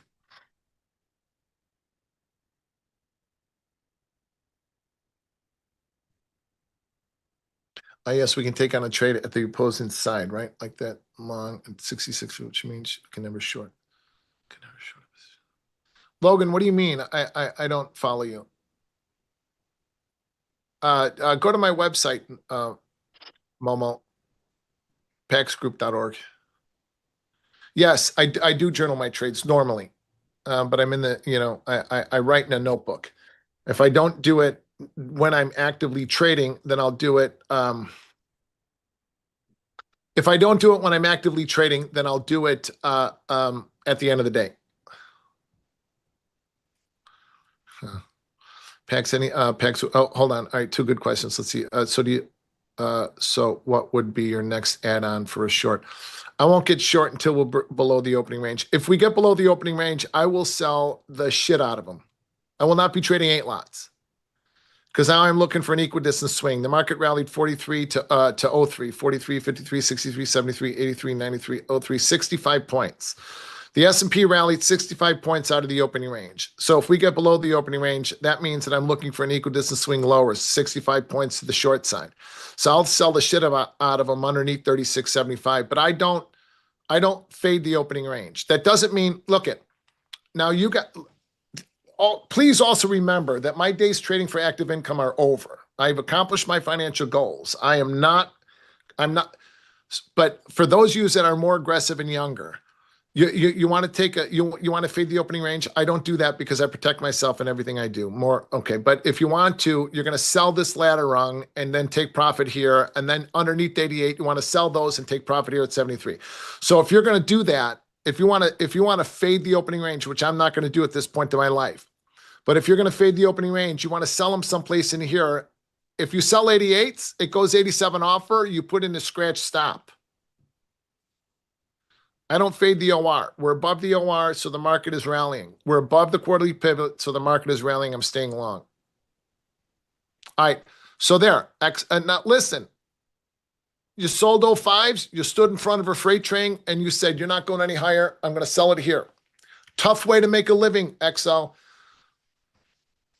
But if we don't get below this level, you got to get out. Don't Bought leave these money on the table. 901s here. Okay. I'm going to be quiet so you can manage it.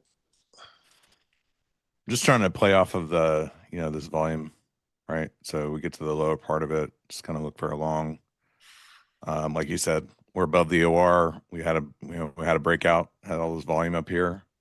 So as long as we stay, above 80, 85, I'm going to take one off there too. As long as we stay above this, you can play for continuation. And then below, 79 where my stop is, I don't want to be in this trade anymore. So it's a great spot for continuation. If it breaks here, I would expect we would traverse this whole low volume area that we talked about earlier, right? Yeah, I would expect that we're going to come back. That's exactly right. I would expect that we're going to come back down and kind of shade it in down here into the 70s. Yeah. Mm-hmm. Looks like it's coming for me. Which is why instead of having 8 on, I've got 1 on. So XO, listen, I think that was it. So, fading markets is a hard way to make a living. Buying breaks and selling rallies, because eventually it's going to roll you over. Now you're short 1, right? Are you short XO? Are you short 1 mini or 1 micro?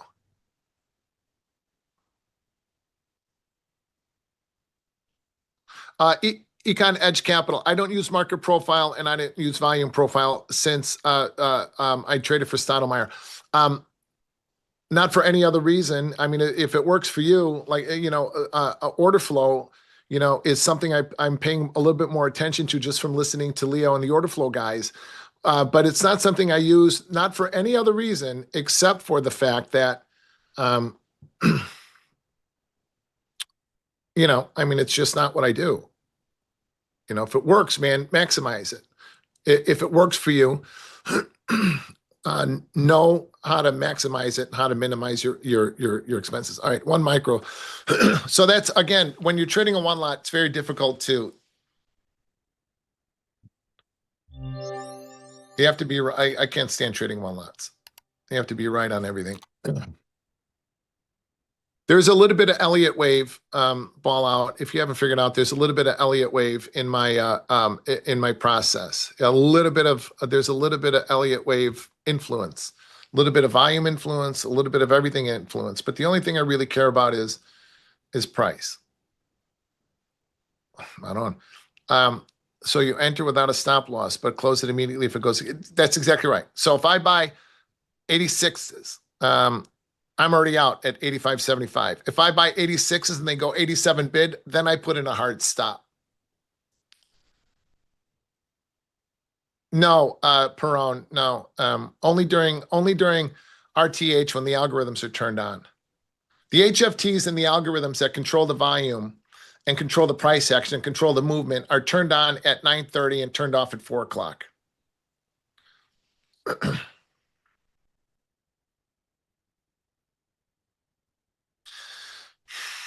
It's a tricky question. DC, I don't DC trades, I don't know enough about you to be able to make that determination. And I don't trade funding company money to help you make that determination. Tune in, you know what? Tune in to the show on Friday, DC Trades. I think I see you in the chat quite often. Tune in on Friday and I'll show you how to trade the mini micro spread. I think you can do that with funding company prop, can't you? Holy shit, gold is getting whacked. Oh yeah. That's a back to the OR. Yeah, that's a good spot for it to stop. 41.35 was the high ish, right? That's a good spot for it to stop. Trying to get into this NQ trade again. Oh, Bitcoin's getting whacked again. A bit spicy. Bitcoin below session VWAP. I saw Jimmy say that earlier. I'm not really paying attention to session VWAP, but I saw Kags throw that in the chat. Jimmy Kags. The Bitcoin, ladies and gentlemen. Isn't that funny the way he says it? The Bitcoin. You know, like my dad. He's gonna have a complex about it now. I know. My dad came home one night and said, "Hey, do you guys know a band named Van Heflin?" No. My brother Donnie said, "Van Halen?" Yeah, well, I got you tickets for Van Heflin. And he threw them at us and left. So, you know, like saying like old man things like that.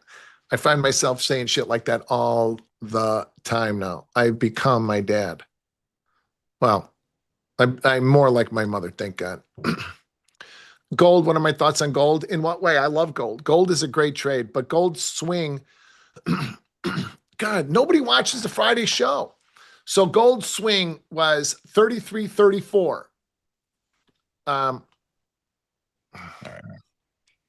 Did you just do something? No, I got stopped out. Still like the trade though. Yeah, gold, I'm still learning this market, but when we got all the volatility that came back in NQ, I just kind of ignored it for a while. So I don't even know, I've lost context from the last week or two. Gold's swing from a macro standpoint was 33.34. Can anybody can you see my charts again or no? Okay. Let me see if I can go back that far. So me and Jimmy were talking about this going back to summertime and fall. Okay.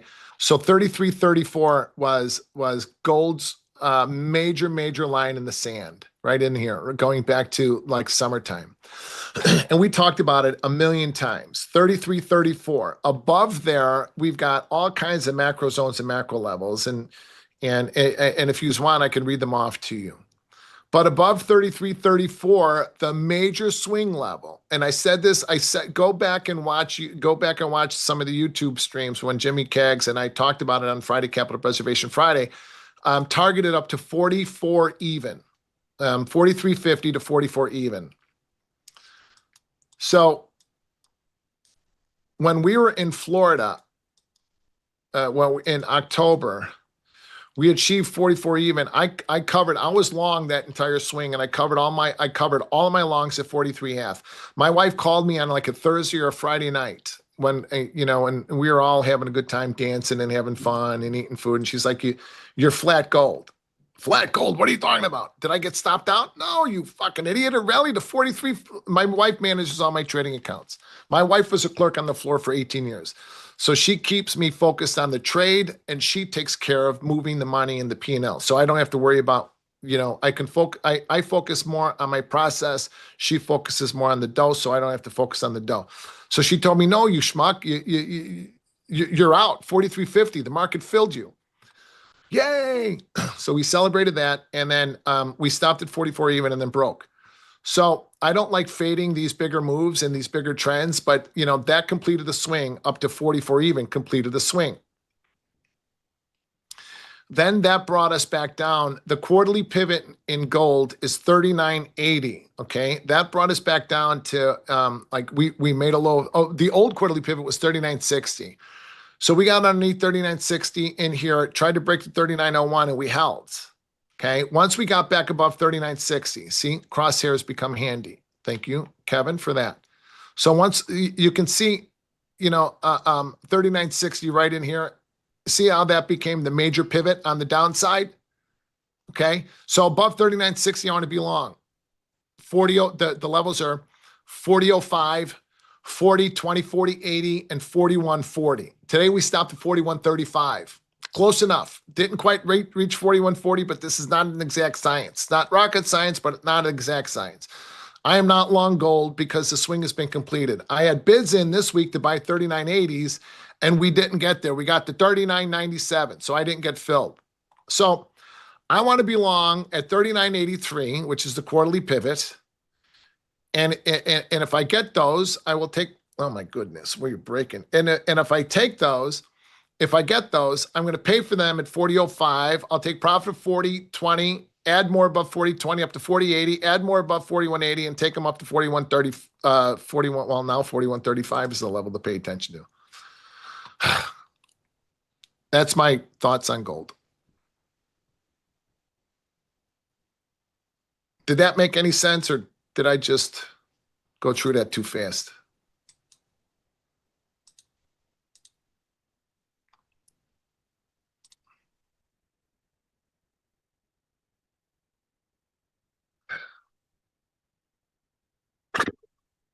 Are there any ranges in the day that any? Yeah, well, yeah, Perone, these here, look, here's what the ladder rungs look like on a 15-minute candle, on 15-minute candles.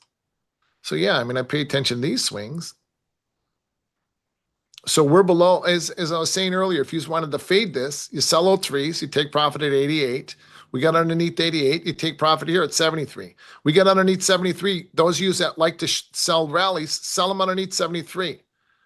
Take those back to 58.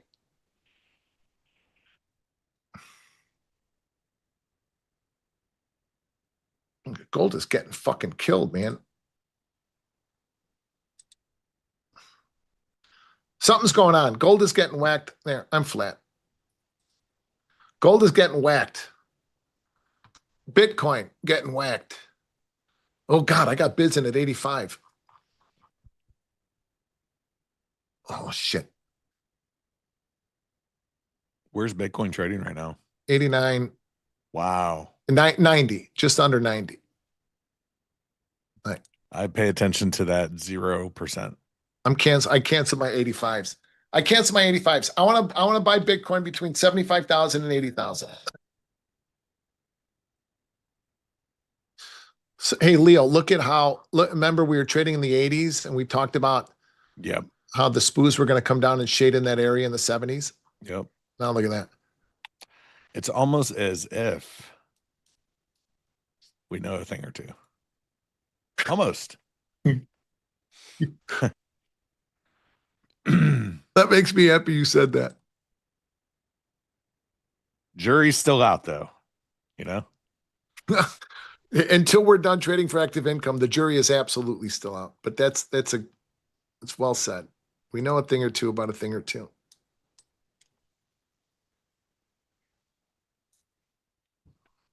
What time are we done, Kev? I got to go to the bathroom. Well, Pax, guess what? I got a Our question relief for you. is here. What's up, X-Fight? May I meet you? You fix Oh my God. You already met me, handsome. Yes, you can meet me. What's your name? Would you like to buy me a drink? That's hilarious. What's up, guys? Hey, What's up, Salma. How we doing? Good. Today was a good day. We get below 58, I might sell them. Yeah, that was a nasty drop. I'm Hey, trying to get listen. a cover at this VWAP right now. Another couple of points. FOMO doesn't exist. FOMO will destroy you. JOMO you can build on. FOMO will destroy your career. JOMO you can build a career on. The joy of missing out. Also, you cannot catch every wiggle. You cannot catch every move, and do not try to squeeze every last tick out of every trade. Find a process that's consistent, repeatable, and scalable. Live within that process and don't veer from it. Learn how to protect yourself on every single trade, and you just might be here in 20 years. And if you're here in 20 years, then you will catch career-making trades that will put more money into your pocket than what you ever dreamed that you'd make. But you need to survive to thrive. And again, remember, in order to be able to sustain long-term success as a trader, you must be a good lover. In order to sustain success, long-term success as a trader, you must know how to love and to be loved.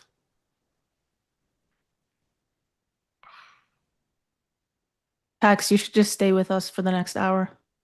He has to pee. He can go. We'll give him 2 minutes. Then you gotta get back on. I'll hold them around for a while. What are you doing? What are you guys doing? Salma, XY, what do you got going?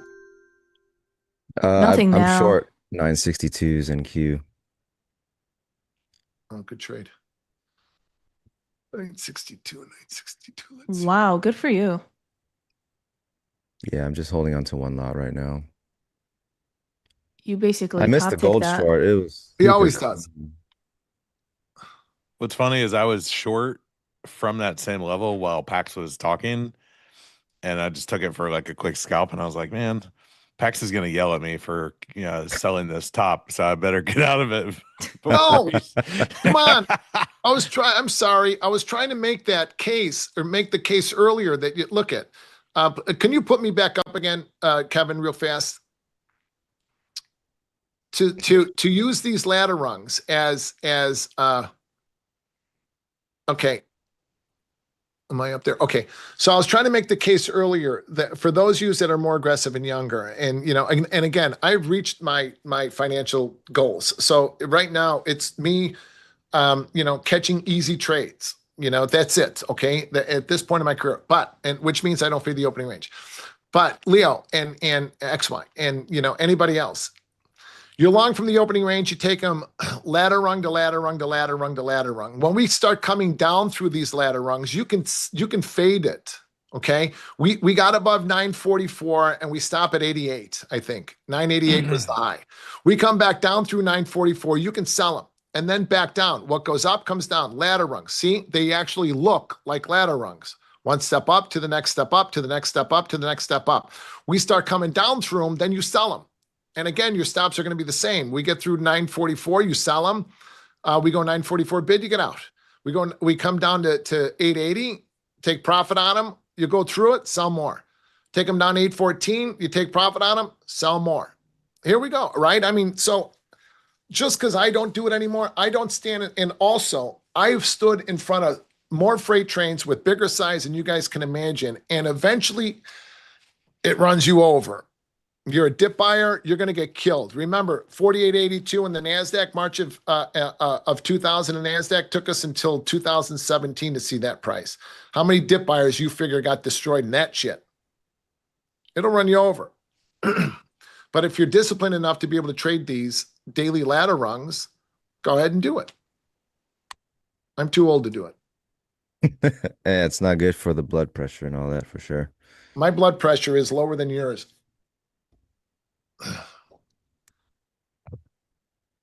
I am in very good cardiovascular health because of my AFib. My resting heart rate is 52 beats a minute. At night, it gets below 40. That's why you're still in the game. I don't know why the fuck I still do I'm this. flat now on the short. Still in the game because I want to live. You stop trading, you stop moving forward, you die. You stop moving, you die. Leo Malamed, the man that, like, I can't help but talk about Leo. Leo Malamed, the man who invented all of this, the man who funded, who pushed through the funding for electronic trading, is 95 years old, and that man still trades S&P every day. He hasn't needed money since 1960.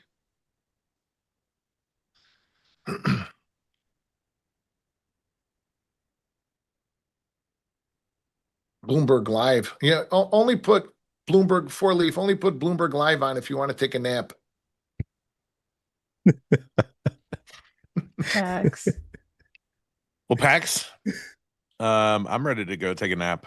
So I'm gonna let XY and Salma take the show. Hey, me too. Today was a great day. Well, not a great day. Today was a good day. Today was a very good day. Made some money. Friday will be a great day, Pax. It's always a great day on Friday. Oh yeah. Tomorrow, yeah, and we have, don't forget, Nvidia earnings later.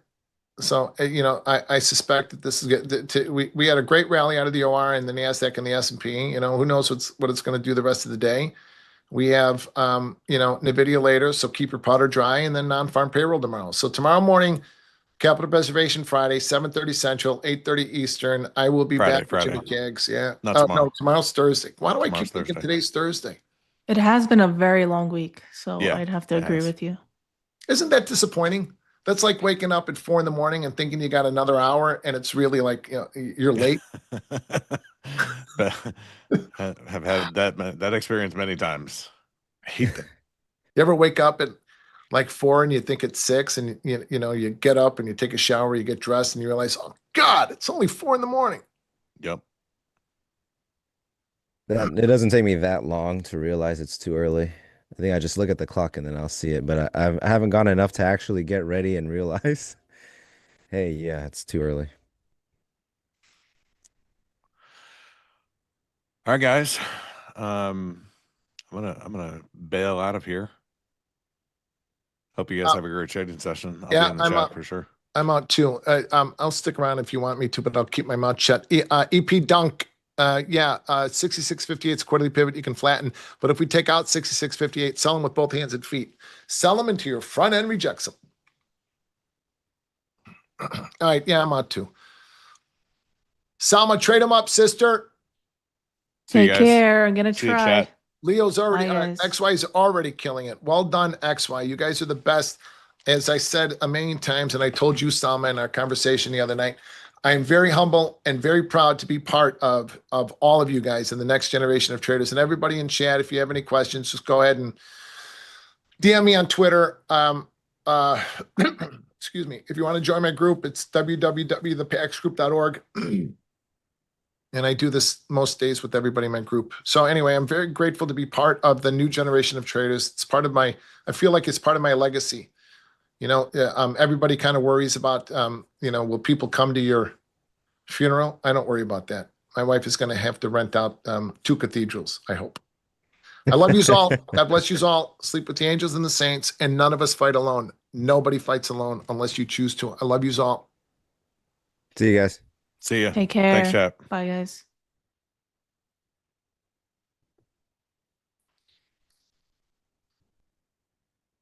What's up, XY? Not much, not much. That was a great short that you called. Yeah, I think they trailed me out by like a point, and now they're doing the thing. Definitely a crazy. I was thinking about moving the stop up on that short to give it more room because this 1 hour candle is so insanely bearish that I think we might test this prior week low again because of it. But I You're can't thinking complain. NQ, right? Yeah, NQ. Talking NQ. But yeah, that would make sense. Yeah, I can't complain about the short for sure. Gold was super clean. I missed this gold short because I was working that NQ short. I was like scaling in, taking it off, scaling in. They kept bidding this area, which was annoying, but in hindsight was a blessing because it padded my P&L a bit so that I can get on like 5 lots eventually. Yeah. And it worked a lot better than I thought it would. I'm gonna be honest with you.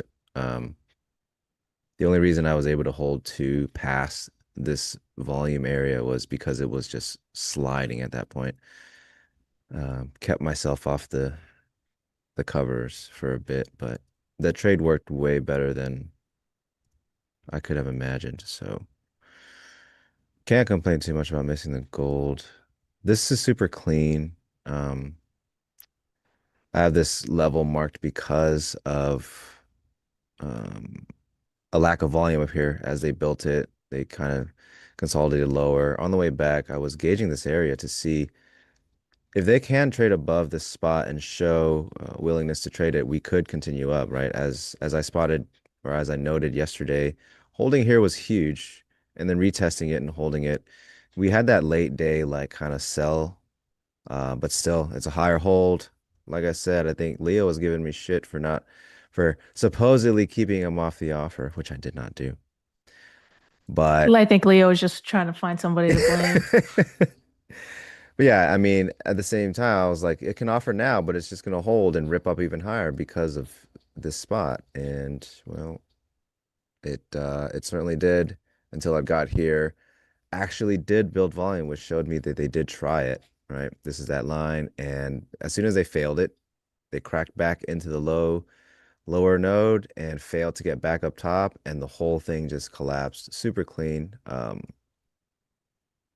Both markets really gave me the opportunities today. I happened to get it on NQ, but same thing NQ. prior volume structure, coming back into it, right? Just poking this little swing. So two confluences there and stalling and trapping some longs on the way.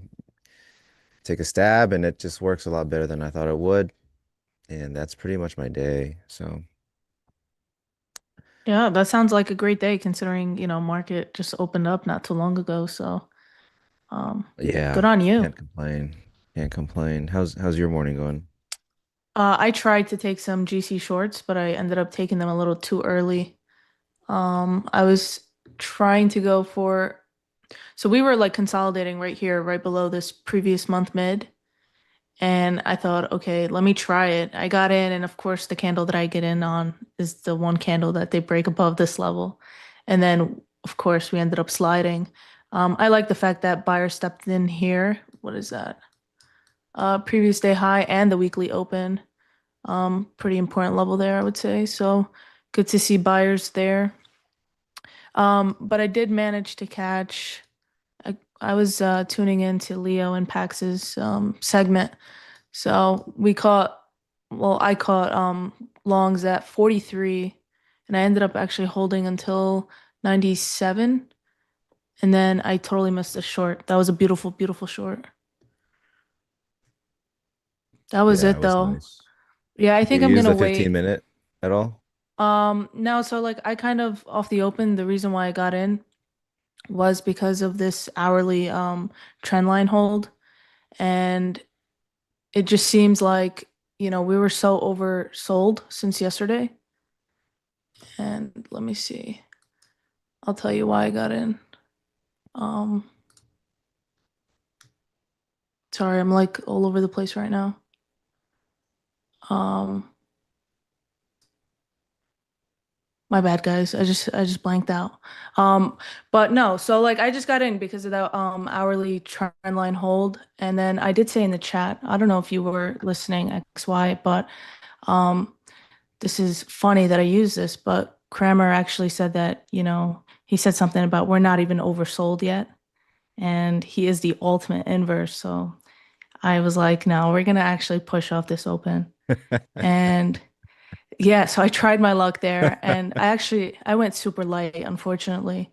But being light was the reason I was able to hold through that many points. So yeah, and then I did have a fib level up here, which is why I exited. I just really wish I caught that short. That was a beautiful short on your end. Well, I was able to catch a short because I missed the entire long, Yeah. um, and waited for that swing, the higher time frame swing. A lot of luck in terms of just getting on at the right time and all that stuff, and it just starting to work. They tried a bunch of times to really buy through it. That's what I was noting on NQ, and it's one of those things where you're at a spot where you can now put on risk, and your risk reward is very much skewed in your favor. That if the trade isn't going to work, so they can definitely have done this little move down, kind of like chop it down and rip up, kind of like what you'd say like is a bull flag, right? It Yeah. could have definitely happened. The point is, what if it doesn't happen, right? There was enough confluences for me, so it was this thing could have easily just kept ripping up, and I would have no short that worked. Yeah, so I see it in chat a lot to go over the trade. It was really that simple. If you look at higher time frame, this is the swing, this is the old volume, and I'm just waiting to see, hey, what do they get for it? Because we've got a long way down. If anyone's looking at the 15 minute, they did. If anyone's seen the playbook, I do like a 3 bar reversal. In the 15 minute, as soon as that painted and closed, that was what convinced me to hold on to 2 lots as a runner.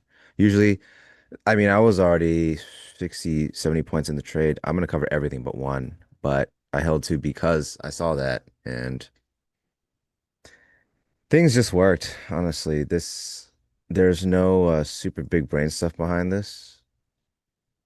Um,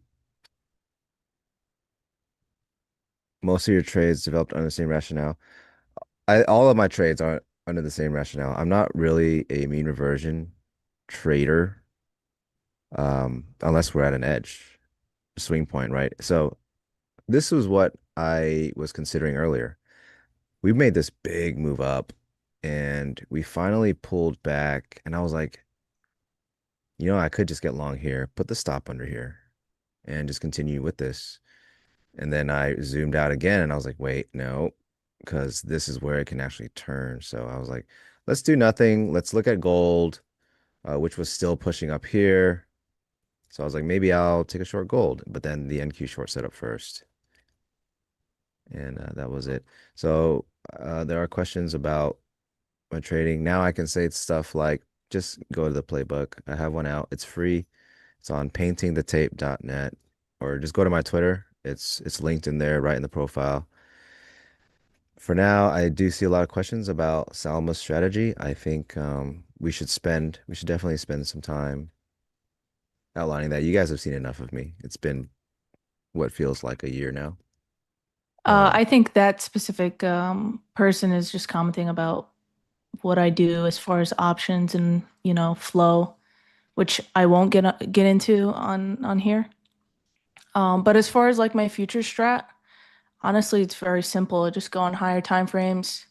And what I basically do, let me just shut off the indicators. What I basically do is I just mark my fibs from the most recent high to the most recent low, right? So we took from October 10th to this high here at October 29th. And that just gives me my fibs, my most important fibs in this range here.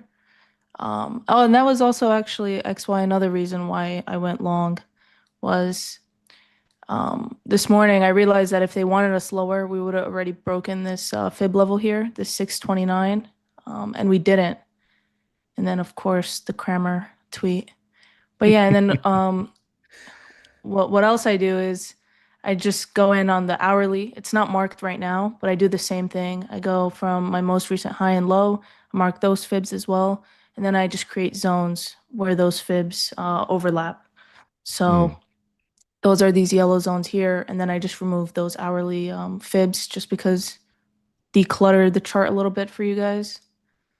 And then now I know, like, okay, so for example, when we started to come over here at the highs today, this was a zone that I had.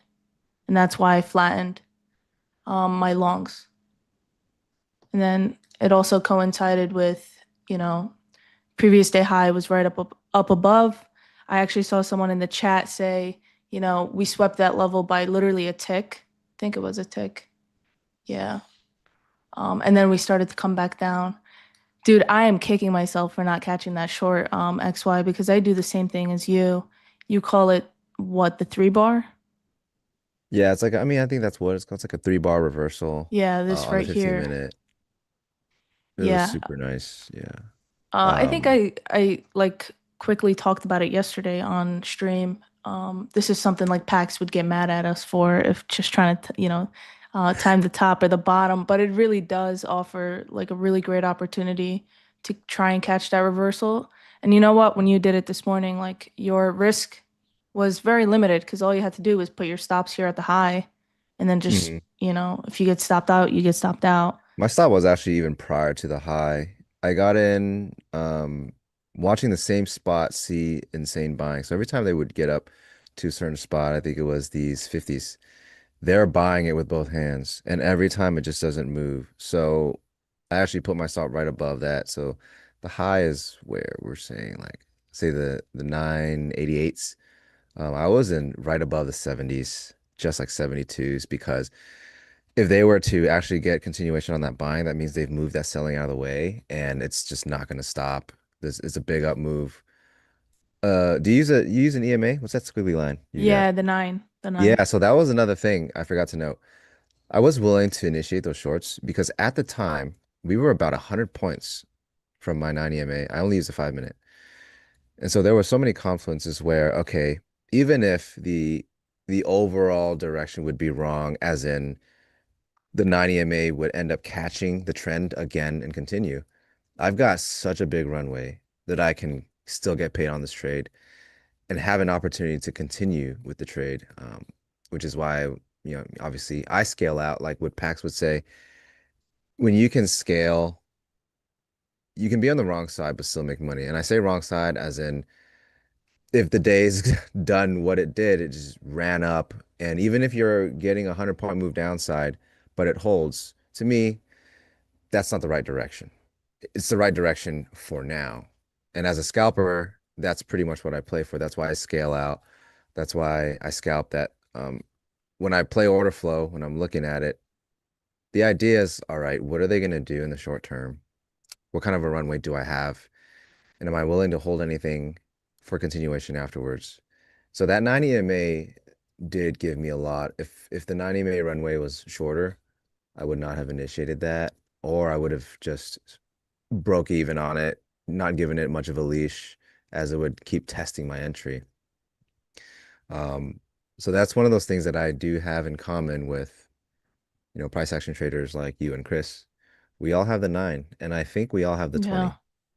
I just used the 9, but yeah, I've used I think it was the 21 in the past, but Yeah, I have the I've taken 20, it off. but I only use it on a 5-minute time frame, those lines. So it works. It works for me.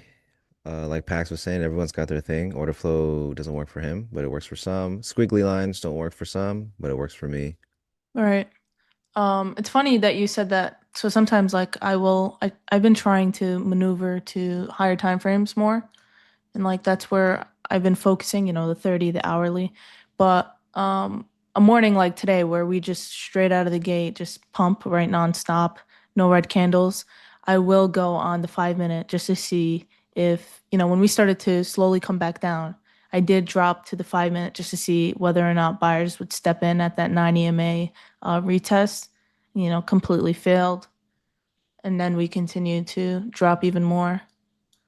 But that is like a key area for buyers to step in. Even failed on the 15 and the 30. Sheesh. George Someone C. asked, Cole. sorry, go ahead. Some guy just said, guys, you are missing the squeeze. I'm not too interested in the squeeze coming off of the short. Honestly, you guys shouldn't really worry about catching every market wiggle. If you've done your work and you've done well, it's okay. But for me, there's so much offer right here at VWAP 750s and 780s that even if it's in my zone right now, it's in a level that I would expect to hold for continuation higher. Even though that it's in there and it's giving a nice rounding out, you can always get long above the 780s and make that move through to back to the 880s again. Like it's not an issue. But for me, I just got off a pretty monster short, so I'm chilling for now.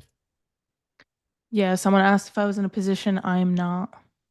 I missed that short, unfortunately.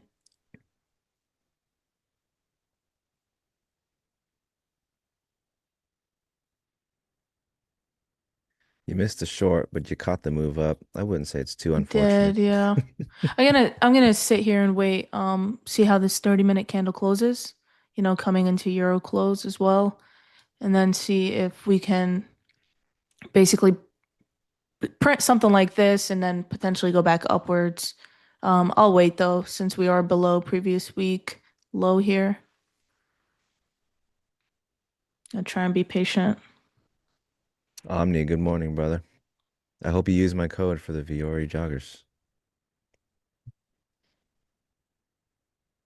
Can you speak on POC shift? Oh, POC shift is pretty simple. Let's see.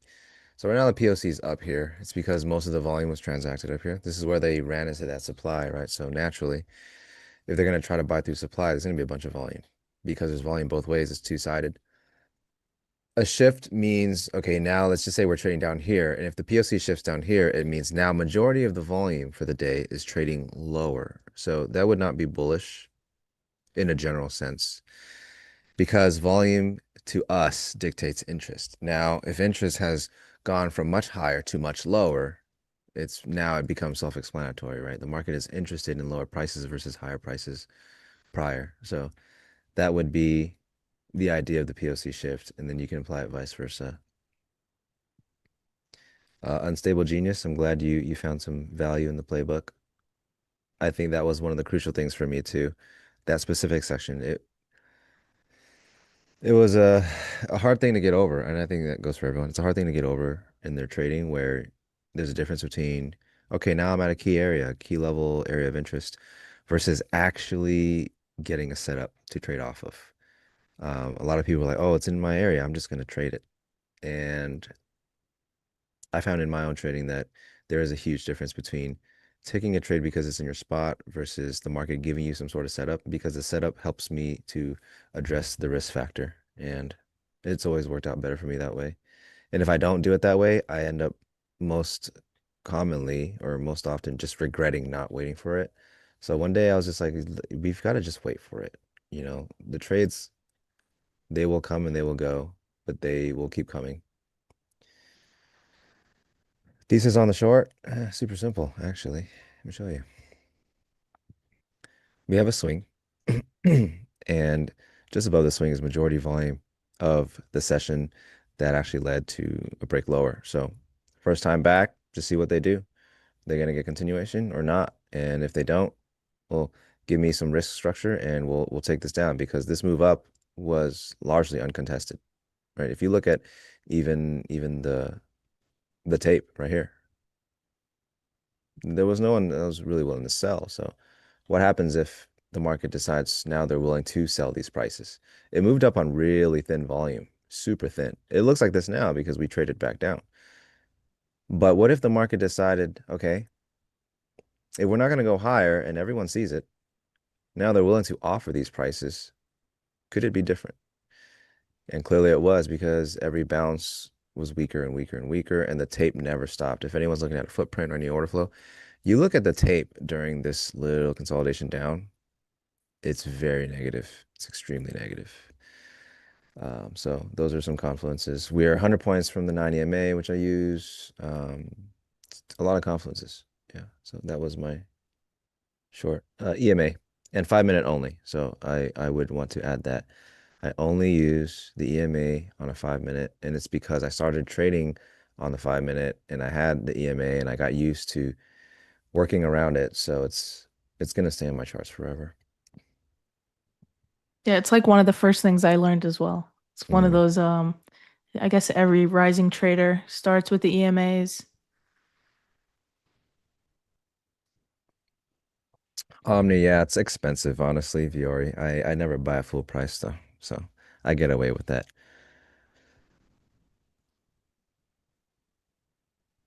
Yeah, David. So, yep, losing the node is very huge. It was a big confirmation. And if they lose the node and they don't find a bid still, the idea was the thin volume is not going to get filled out. And you can't even tell it was thin volume anymore. So, both the 9 and the 20, yep, yes.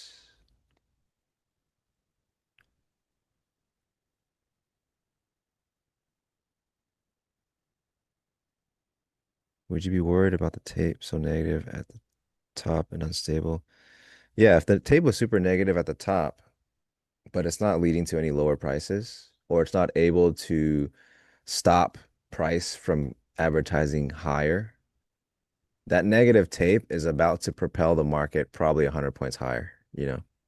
It's always about who's putting in the effort and what are they getting for it. So you can see here in NQ, they actually stopped getting any upside continuation, and the tape just remained negative. And as it broke, it just lower highs, lower highs, lower highs. It is good to note that there are a lot of things happening today, and so, we had two two great moves on the day already, and it's not even the afternoon. So it wouldn't be the craziest thing in the world if we chopped up a bit like for the next couple of hours. We have Nvidia earnings after hours. We have FOMC minutes around 2:30-ish. So market is looking for a lot of different things at once, and we could just be range bound for a little bit. Keep Trump that is in mind. scheduled for 45 minutes from now, it looks like. He'll be 45 minutes late, so make that an hour and a So half. he's gonna show up after FOMC and try to take its shine. Usually how it goes, but this is FOMC minutes, so it's like Just It's just data. about, yeah, it's just about the last meeting. I don't think the market will really, it won't have the same effect as actual FOMC, Yeah, the but headliner is not there. but we still do look for that. It's not too often that you get the market making just such drastic decisions prior to the minutes, even. So Yeah. today, if you're on the right side, it's a blessing for sure. But yeah, she makes a really good point too, guys, that the market has made some decisions, and I think I harp on this a lot. When the market's made so many choices, it's got its answers, and the likelihood of it continuing to make choices such as these, opportunistic decisions, it definitely falls off. So something to be mindful of. Yeah, because I see a few people, saying they don't want to revenge trade, yada, yada, yada. Like, just, you don't have to take a trade. Mhm. Like XY was talking about not too long ago, wait for your setup to show up, right? Because if you just rush it, you will end up regretting it. We've all been there. Euro just closed, so let's see what happens here.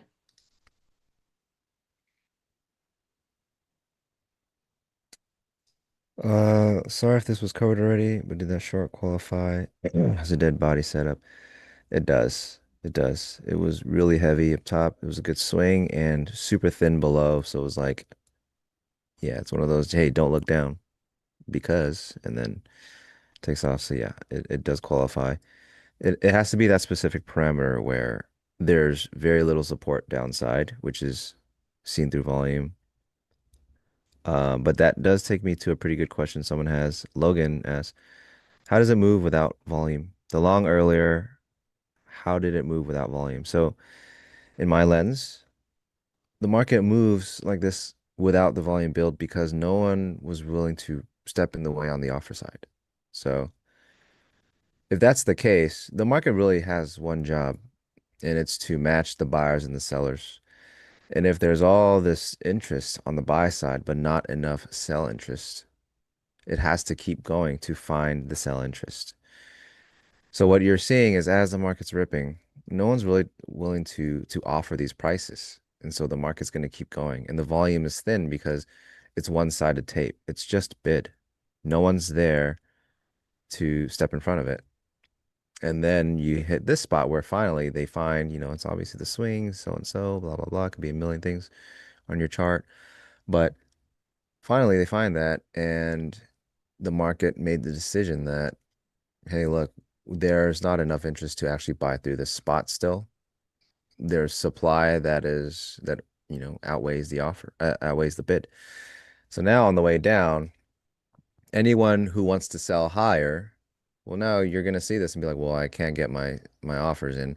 If you want to offer the market, you're going to have to offer it lower. And finally, the offer starts to present itself, and now the buying really gets tested because on the way up, super thin, no offer really, right? They wanted to offer in this range. And so now if you want to offer, you got to offer here. And now the buying gets tested and the market is showing, well, there's just not enough buying to sustain this right now. And late buyers with the dead body is contextually built on late buyers not getting rewarded. And that's the volume build. The volume build is two-sided tape. Two-sided tape means there's buying in there. Now, the bigger the volume, the more drastic the move. If you go back to it and look at the build, it's really thick up top and super thin on the bottom, which means a lot of buying could be at risk if the market were to liquidate. And as the market liquidates, sellers are selling and buyers are selling. So it's like double barrel selling, which gives you this kind of reaction. So that's long-winded way of explaining things, but I'm an auction market theory trader, and that is the lens that I operate in. So hopefully that answers your question. It's a good question, Logan. That was great. That was actually a really good explanation. Champ approved, guys.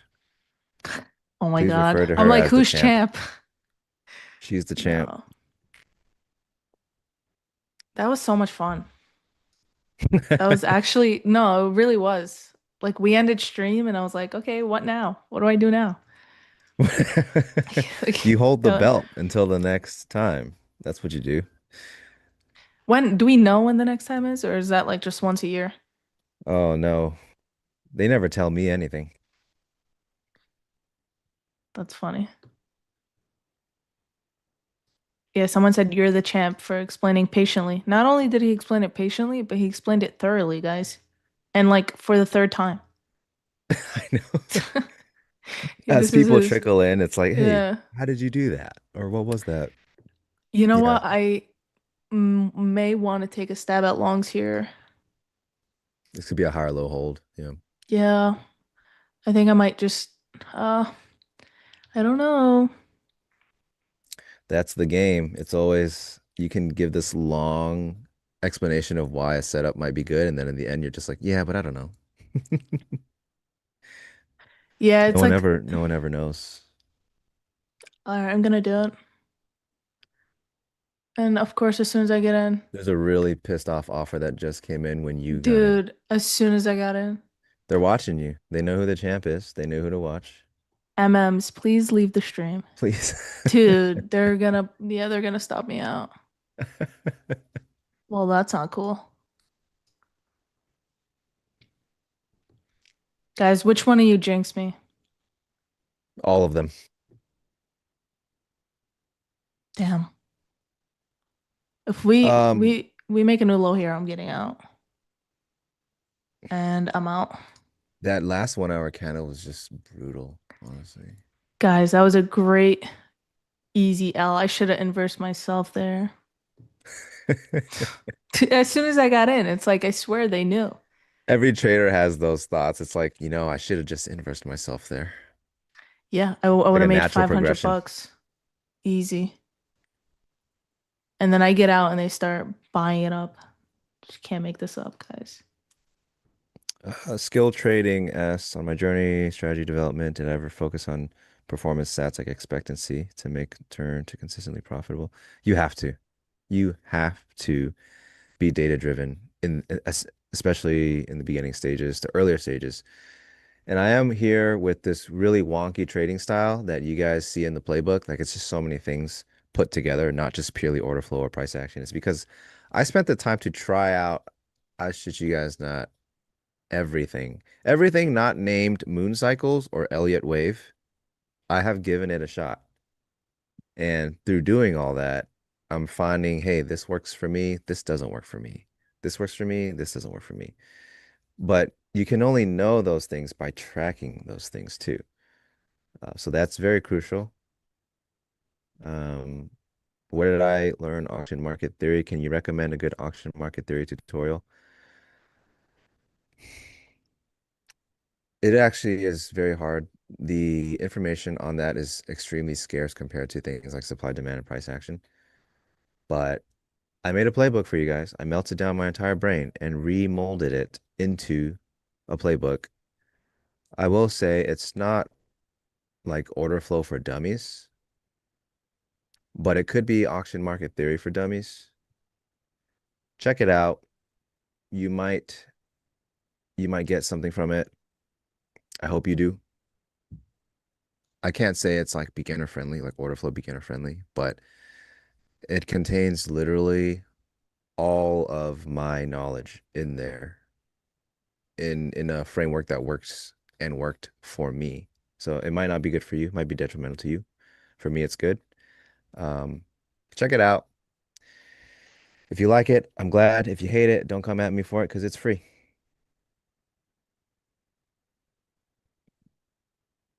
How long is it? It's just text. It's a few pages of text, images, screenshots, for examples, some GIFs for the DOM.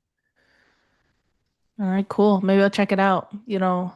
I don't do very, very well with these long, whatever, books, PDFs. Yeah, no, they're TikTok just brain like is excerpts, real. sectioned excerpts. So I did it that way so that people can easily refer back and forth. If it was like say a video thing, it's really hard to refer back and forth in videos and you're like, okay, what timestamp was that section and so and so. So I decided to make it a text thing, and my brain just fried. Like it fried itself on a daily basis as I'm making it. Never realized how hard it would be. Um, but yeah, hit up for a chat. It's on my X. It's linked on the profile. And hit up paintingthetape.net. You will find some stuff there. And I'll be adding stuff as it goes. So you don't see the link. Uh it should be there. If not, go to my XYZ trades, and it's like literally at the top, and it's pinned a link.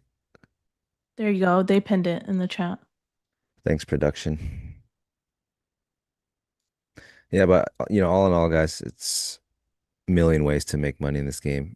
You can do literally nothing of what I do and make plenty. I mean, look at the Yeah. champ. She has her Stop. own way of trading, and she's champ. Just gonna sip Undisputed. my water.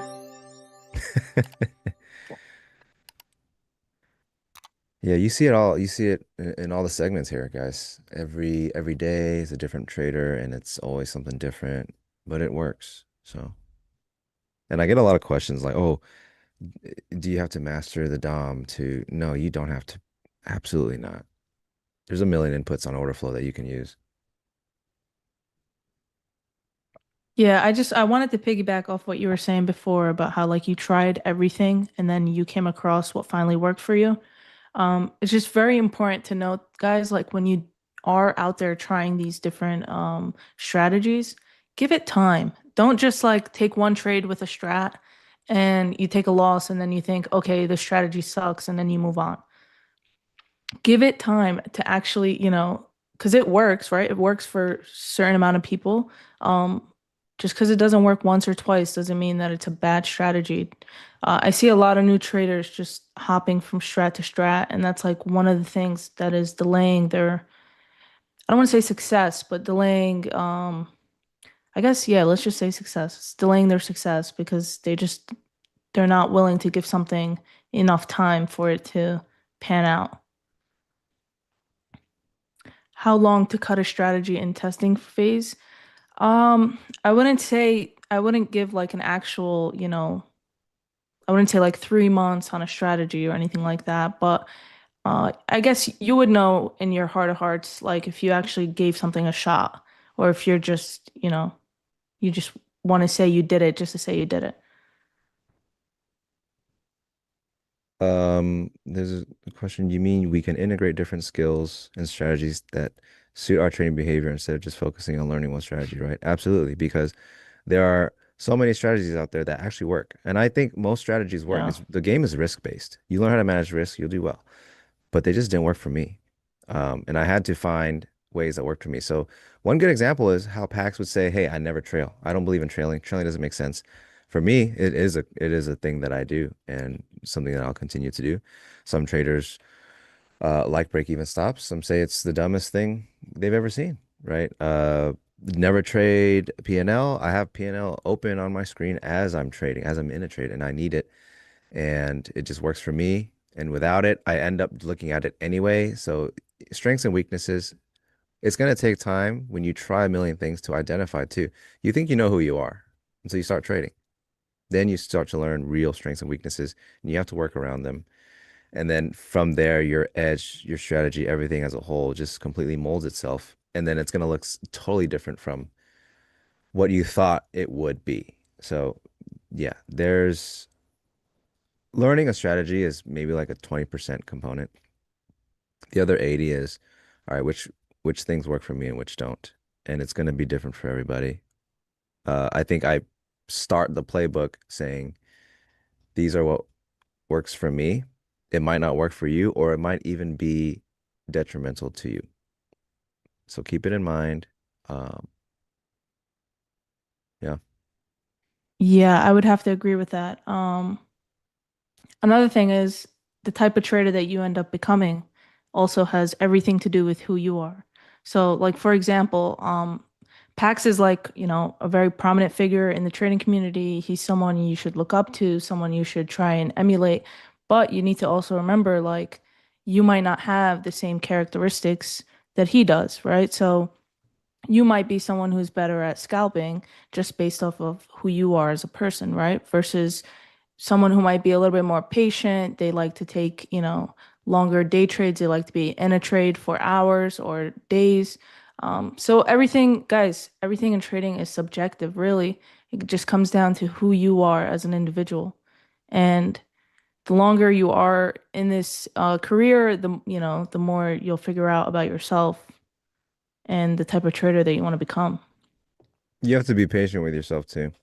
So I Yeah. have buddies, the personal buddies that trade, and they would get really down on themselves, which we all do, right? Especially if you're like competitive in nature or you demand some sort of proficiency out of yourself. But in this game, uh, the game does not reward trying to run through a wall with high expectations. You have to give yourself the time, the room to grow and be patient with that entire process and don't compare. You will destroy yourself if you do so. No one's journey is the same. No one's starting point is the same. I think that's something that's very important to note. Um, by the way, who's the user? Robert Burgoyne. I'm sorry if I'm saying it wrong, but I think that is the biggest compliment in my trading that I've ever gotten. So I appreciate that. What'd he I don't know say? if you're still here. Um, he said, I read the two classic auction market theory authors' books. Watching XY speak and trade is better than their books. Maybe get NT or YouTube to call out XY's best online educational and trading sessions. I That's mean, yeah, nice. those are key books. Everyone who trades auction market theory is well aware of those books. But yes, I do try my best to simplify things. Sometimes I'm going on rants. Sometimes it's concise. You never know what you're gonna get. Okay, Forrest Gump. I knew Box of you were going with chocolates. that. Yeah. That's what keeps it interesting. Guys, look at them buying this up after they took me out. Oh, whatever. Um, Meanwhile, someone gold is said just something, dying. someone said something actually really good. Also remember that even if you do everything right, you're still going to get a negative result. It's all a matter of probability variance. Yeah, 100%. Guys, you need to be okay with losing because not every single trade is going to be a winner. And if you think you're the exception to the rule, boy, oh boy, do I have news for you. Market will humble you the first chance it gets. But I do think here we could get, bought up here. Let's see. Yeah, this is looking good. Big K videos. This is a leg to leg delta profile that resets based on rotation settings. If you want it, you can go to orderflowlabs.com. It is in their suite of tools.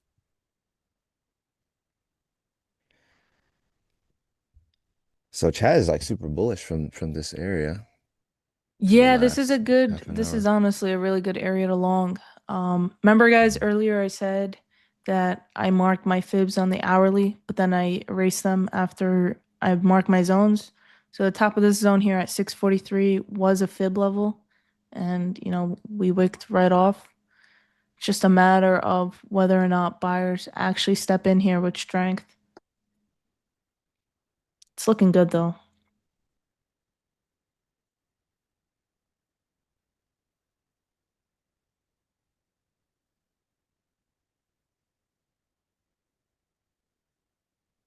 It looks good as long as 643 holds.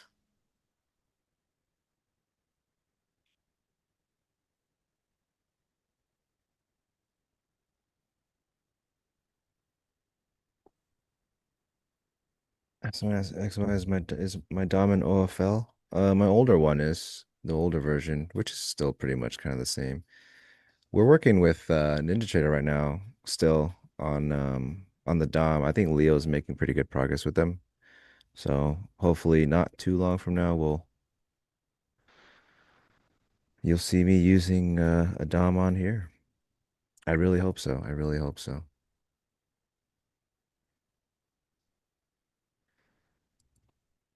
If there is enough interest, I will share my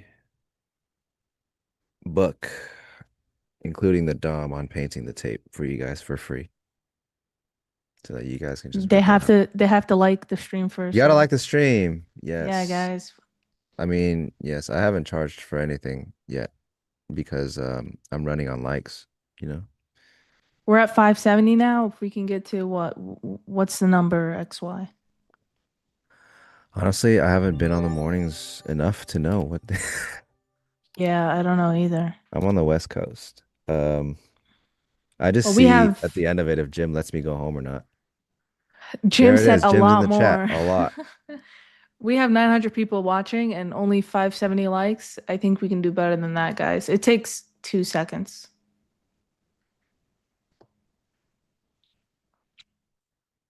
But to answer some questions in the chat, someone said, "What fib levels do I use?" Here you go. I'll just pull it up for you, and you can. These are the ones that are checked off are the ones that I use. You guys can screenshot that. And then someone else asked, "What are the ones underneath my candles?" That just tells me that that candle is an inside bar. So on whatever time frame we're on. So I'm on the 15. This is an inside bar, which is it means that it didn't take the high or the low of the previous candle. It's basically sitting inside of that last previous candle. Hope that makes sense. Hmm. I know Sarah uses this is basically guys part of the strat. So if you use the strat, you'd know. You hate Golden. fibs? Yeah, fibs aren't for everyone, but I've found success in them. Jim has taken XYZ. Yeah. It's dark on my stream all the time because I'm actually just stuck in Jim's basement. He built me a little like a streaming background, so he promised Blink me one day twice I'll if you get to need go home. help. He said I'd get to go home one day. I believe it. Blink twice if you need help. Oh my god. Guys, Jim said 1,000 likes on the stream and XY will be released. I'll be What's up, back. Darty? Good morning.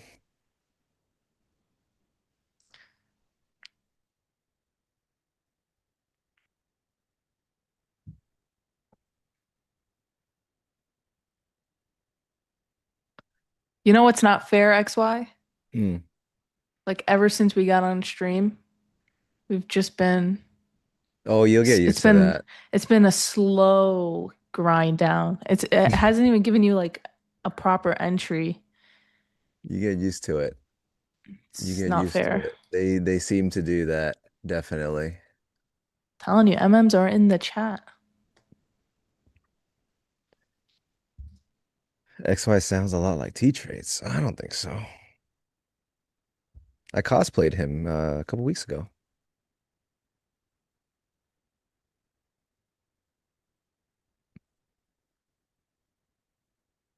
Do you guys trade in NT? This is literally NT platform right now. I use TradingView, but I'm connected to TradeOvate, so Someone's still um holding a runner NQ short. Wow. guys, we're at 666 likes. Oh, sorry, Eric. It flew over my head.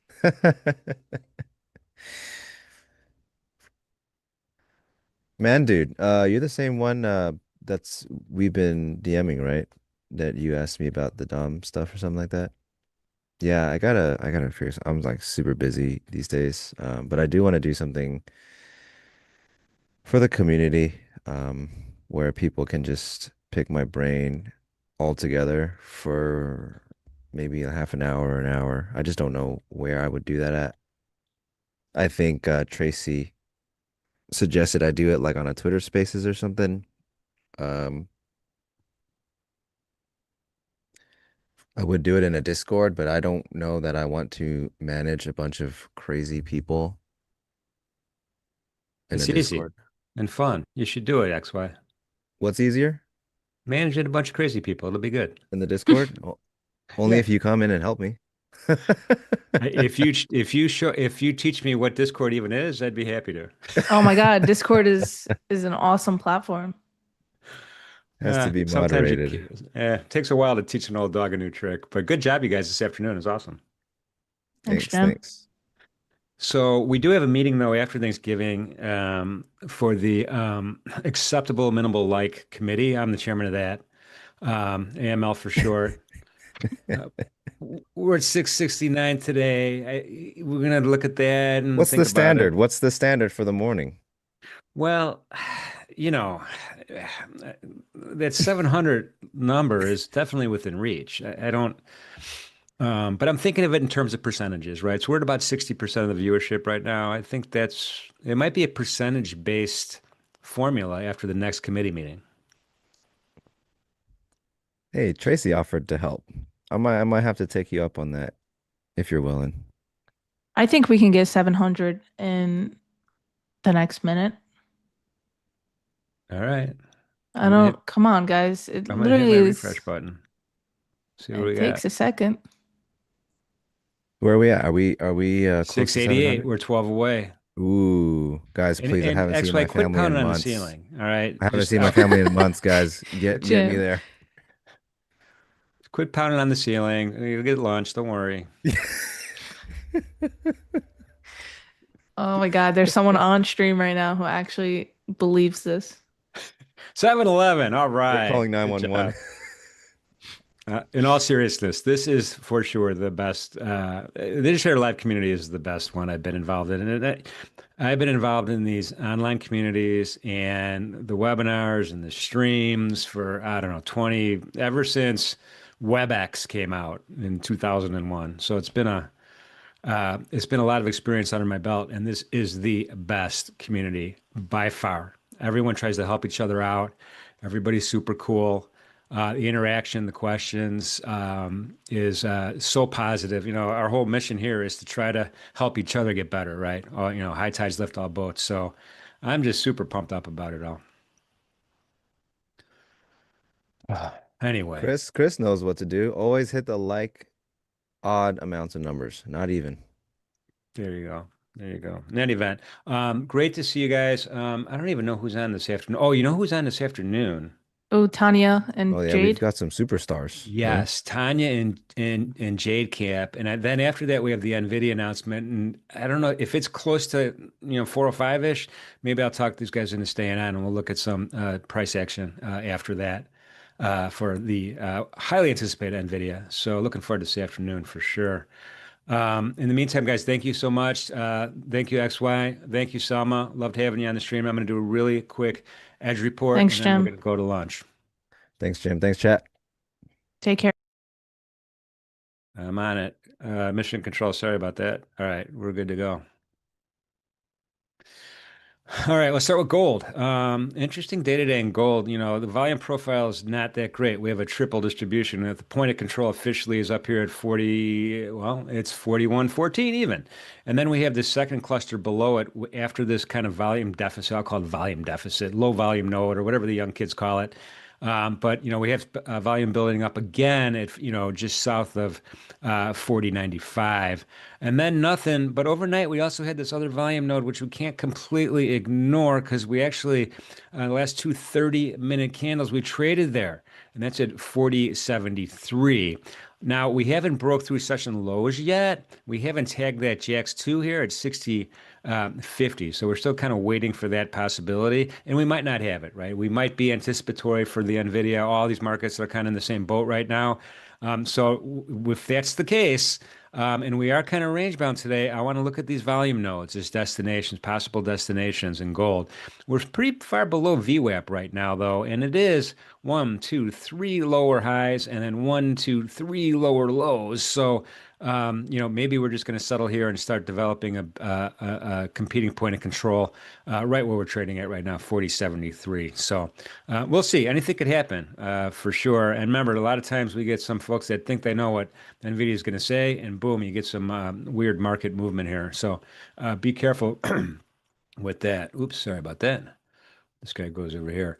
Let's shoot over to the even S&P really quick. I know we talked about this a lot today, but we're going to just kind of throw it up real quick again. Intraday only, 30-minute candle. We do have that second distribution way up here at 69.96, but that only lasted for two 30-minute candles, not even that long, to be honest with you. We did get a bunch of volume here as well.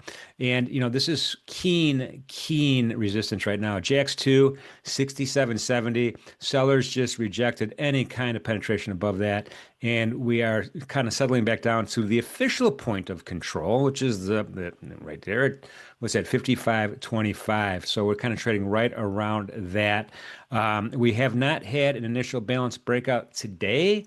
And again, if we're anticipatory because of the Nvidia announcement later on today, maybe we will stay within that range. I don't know.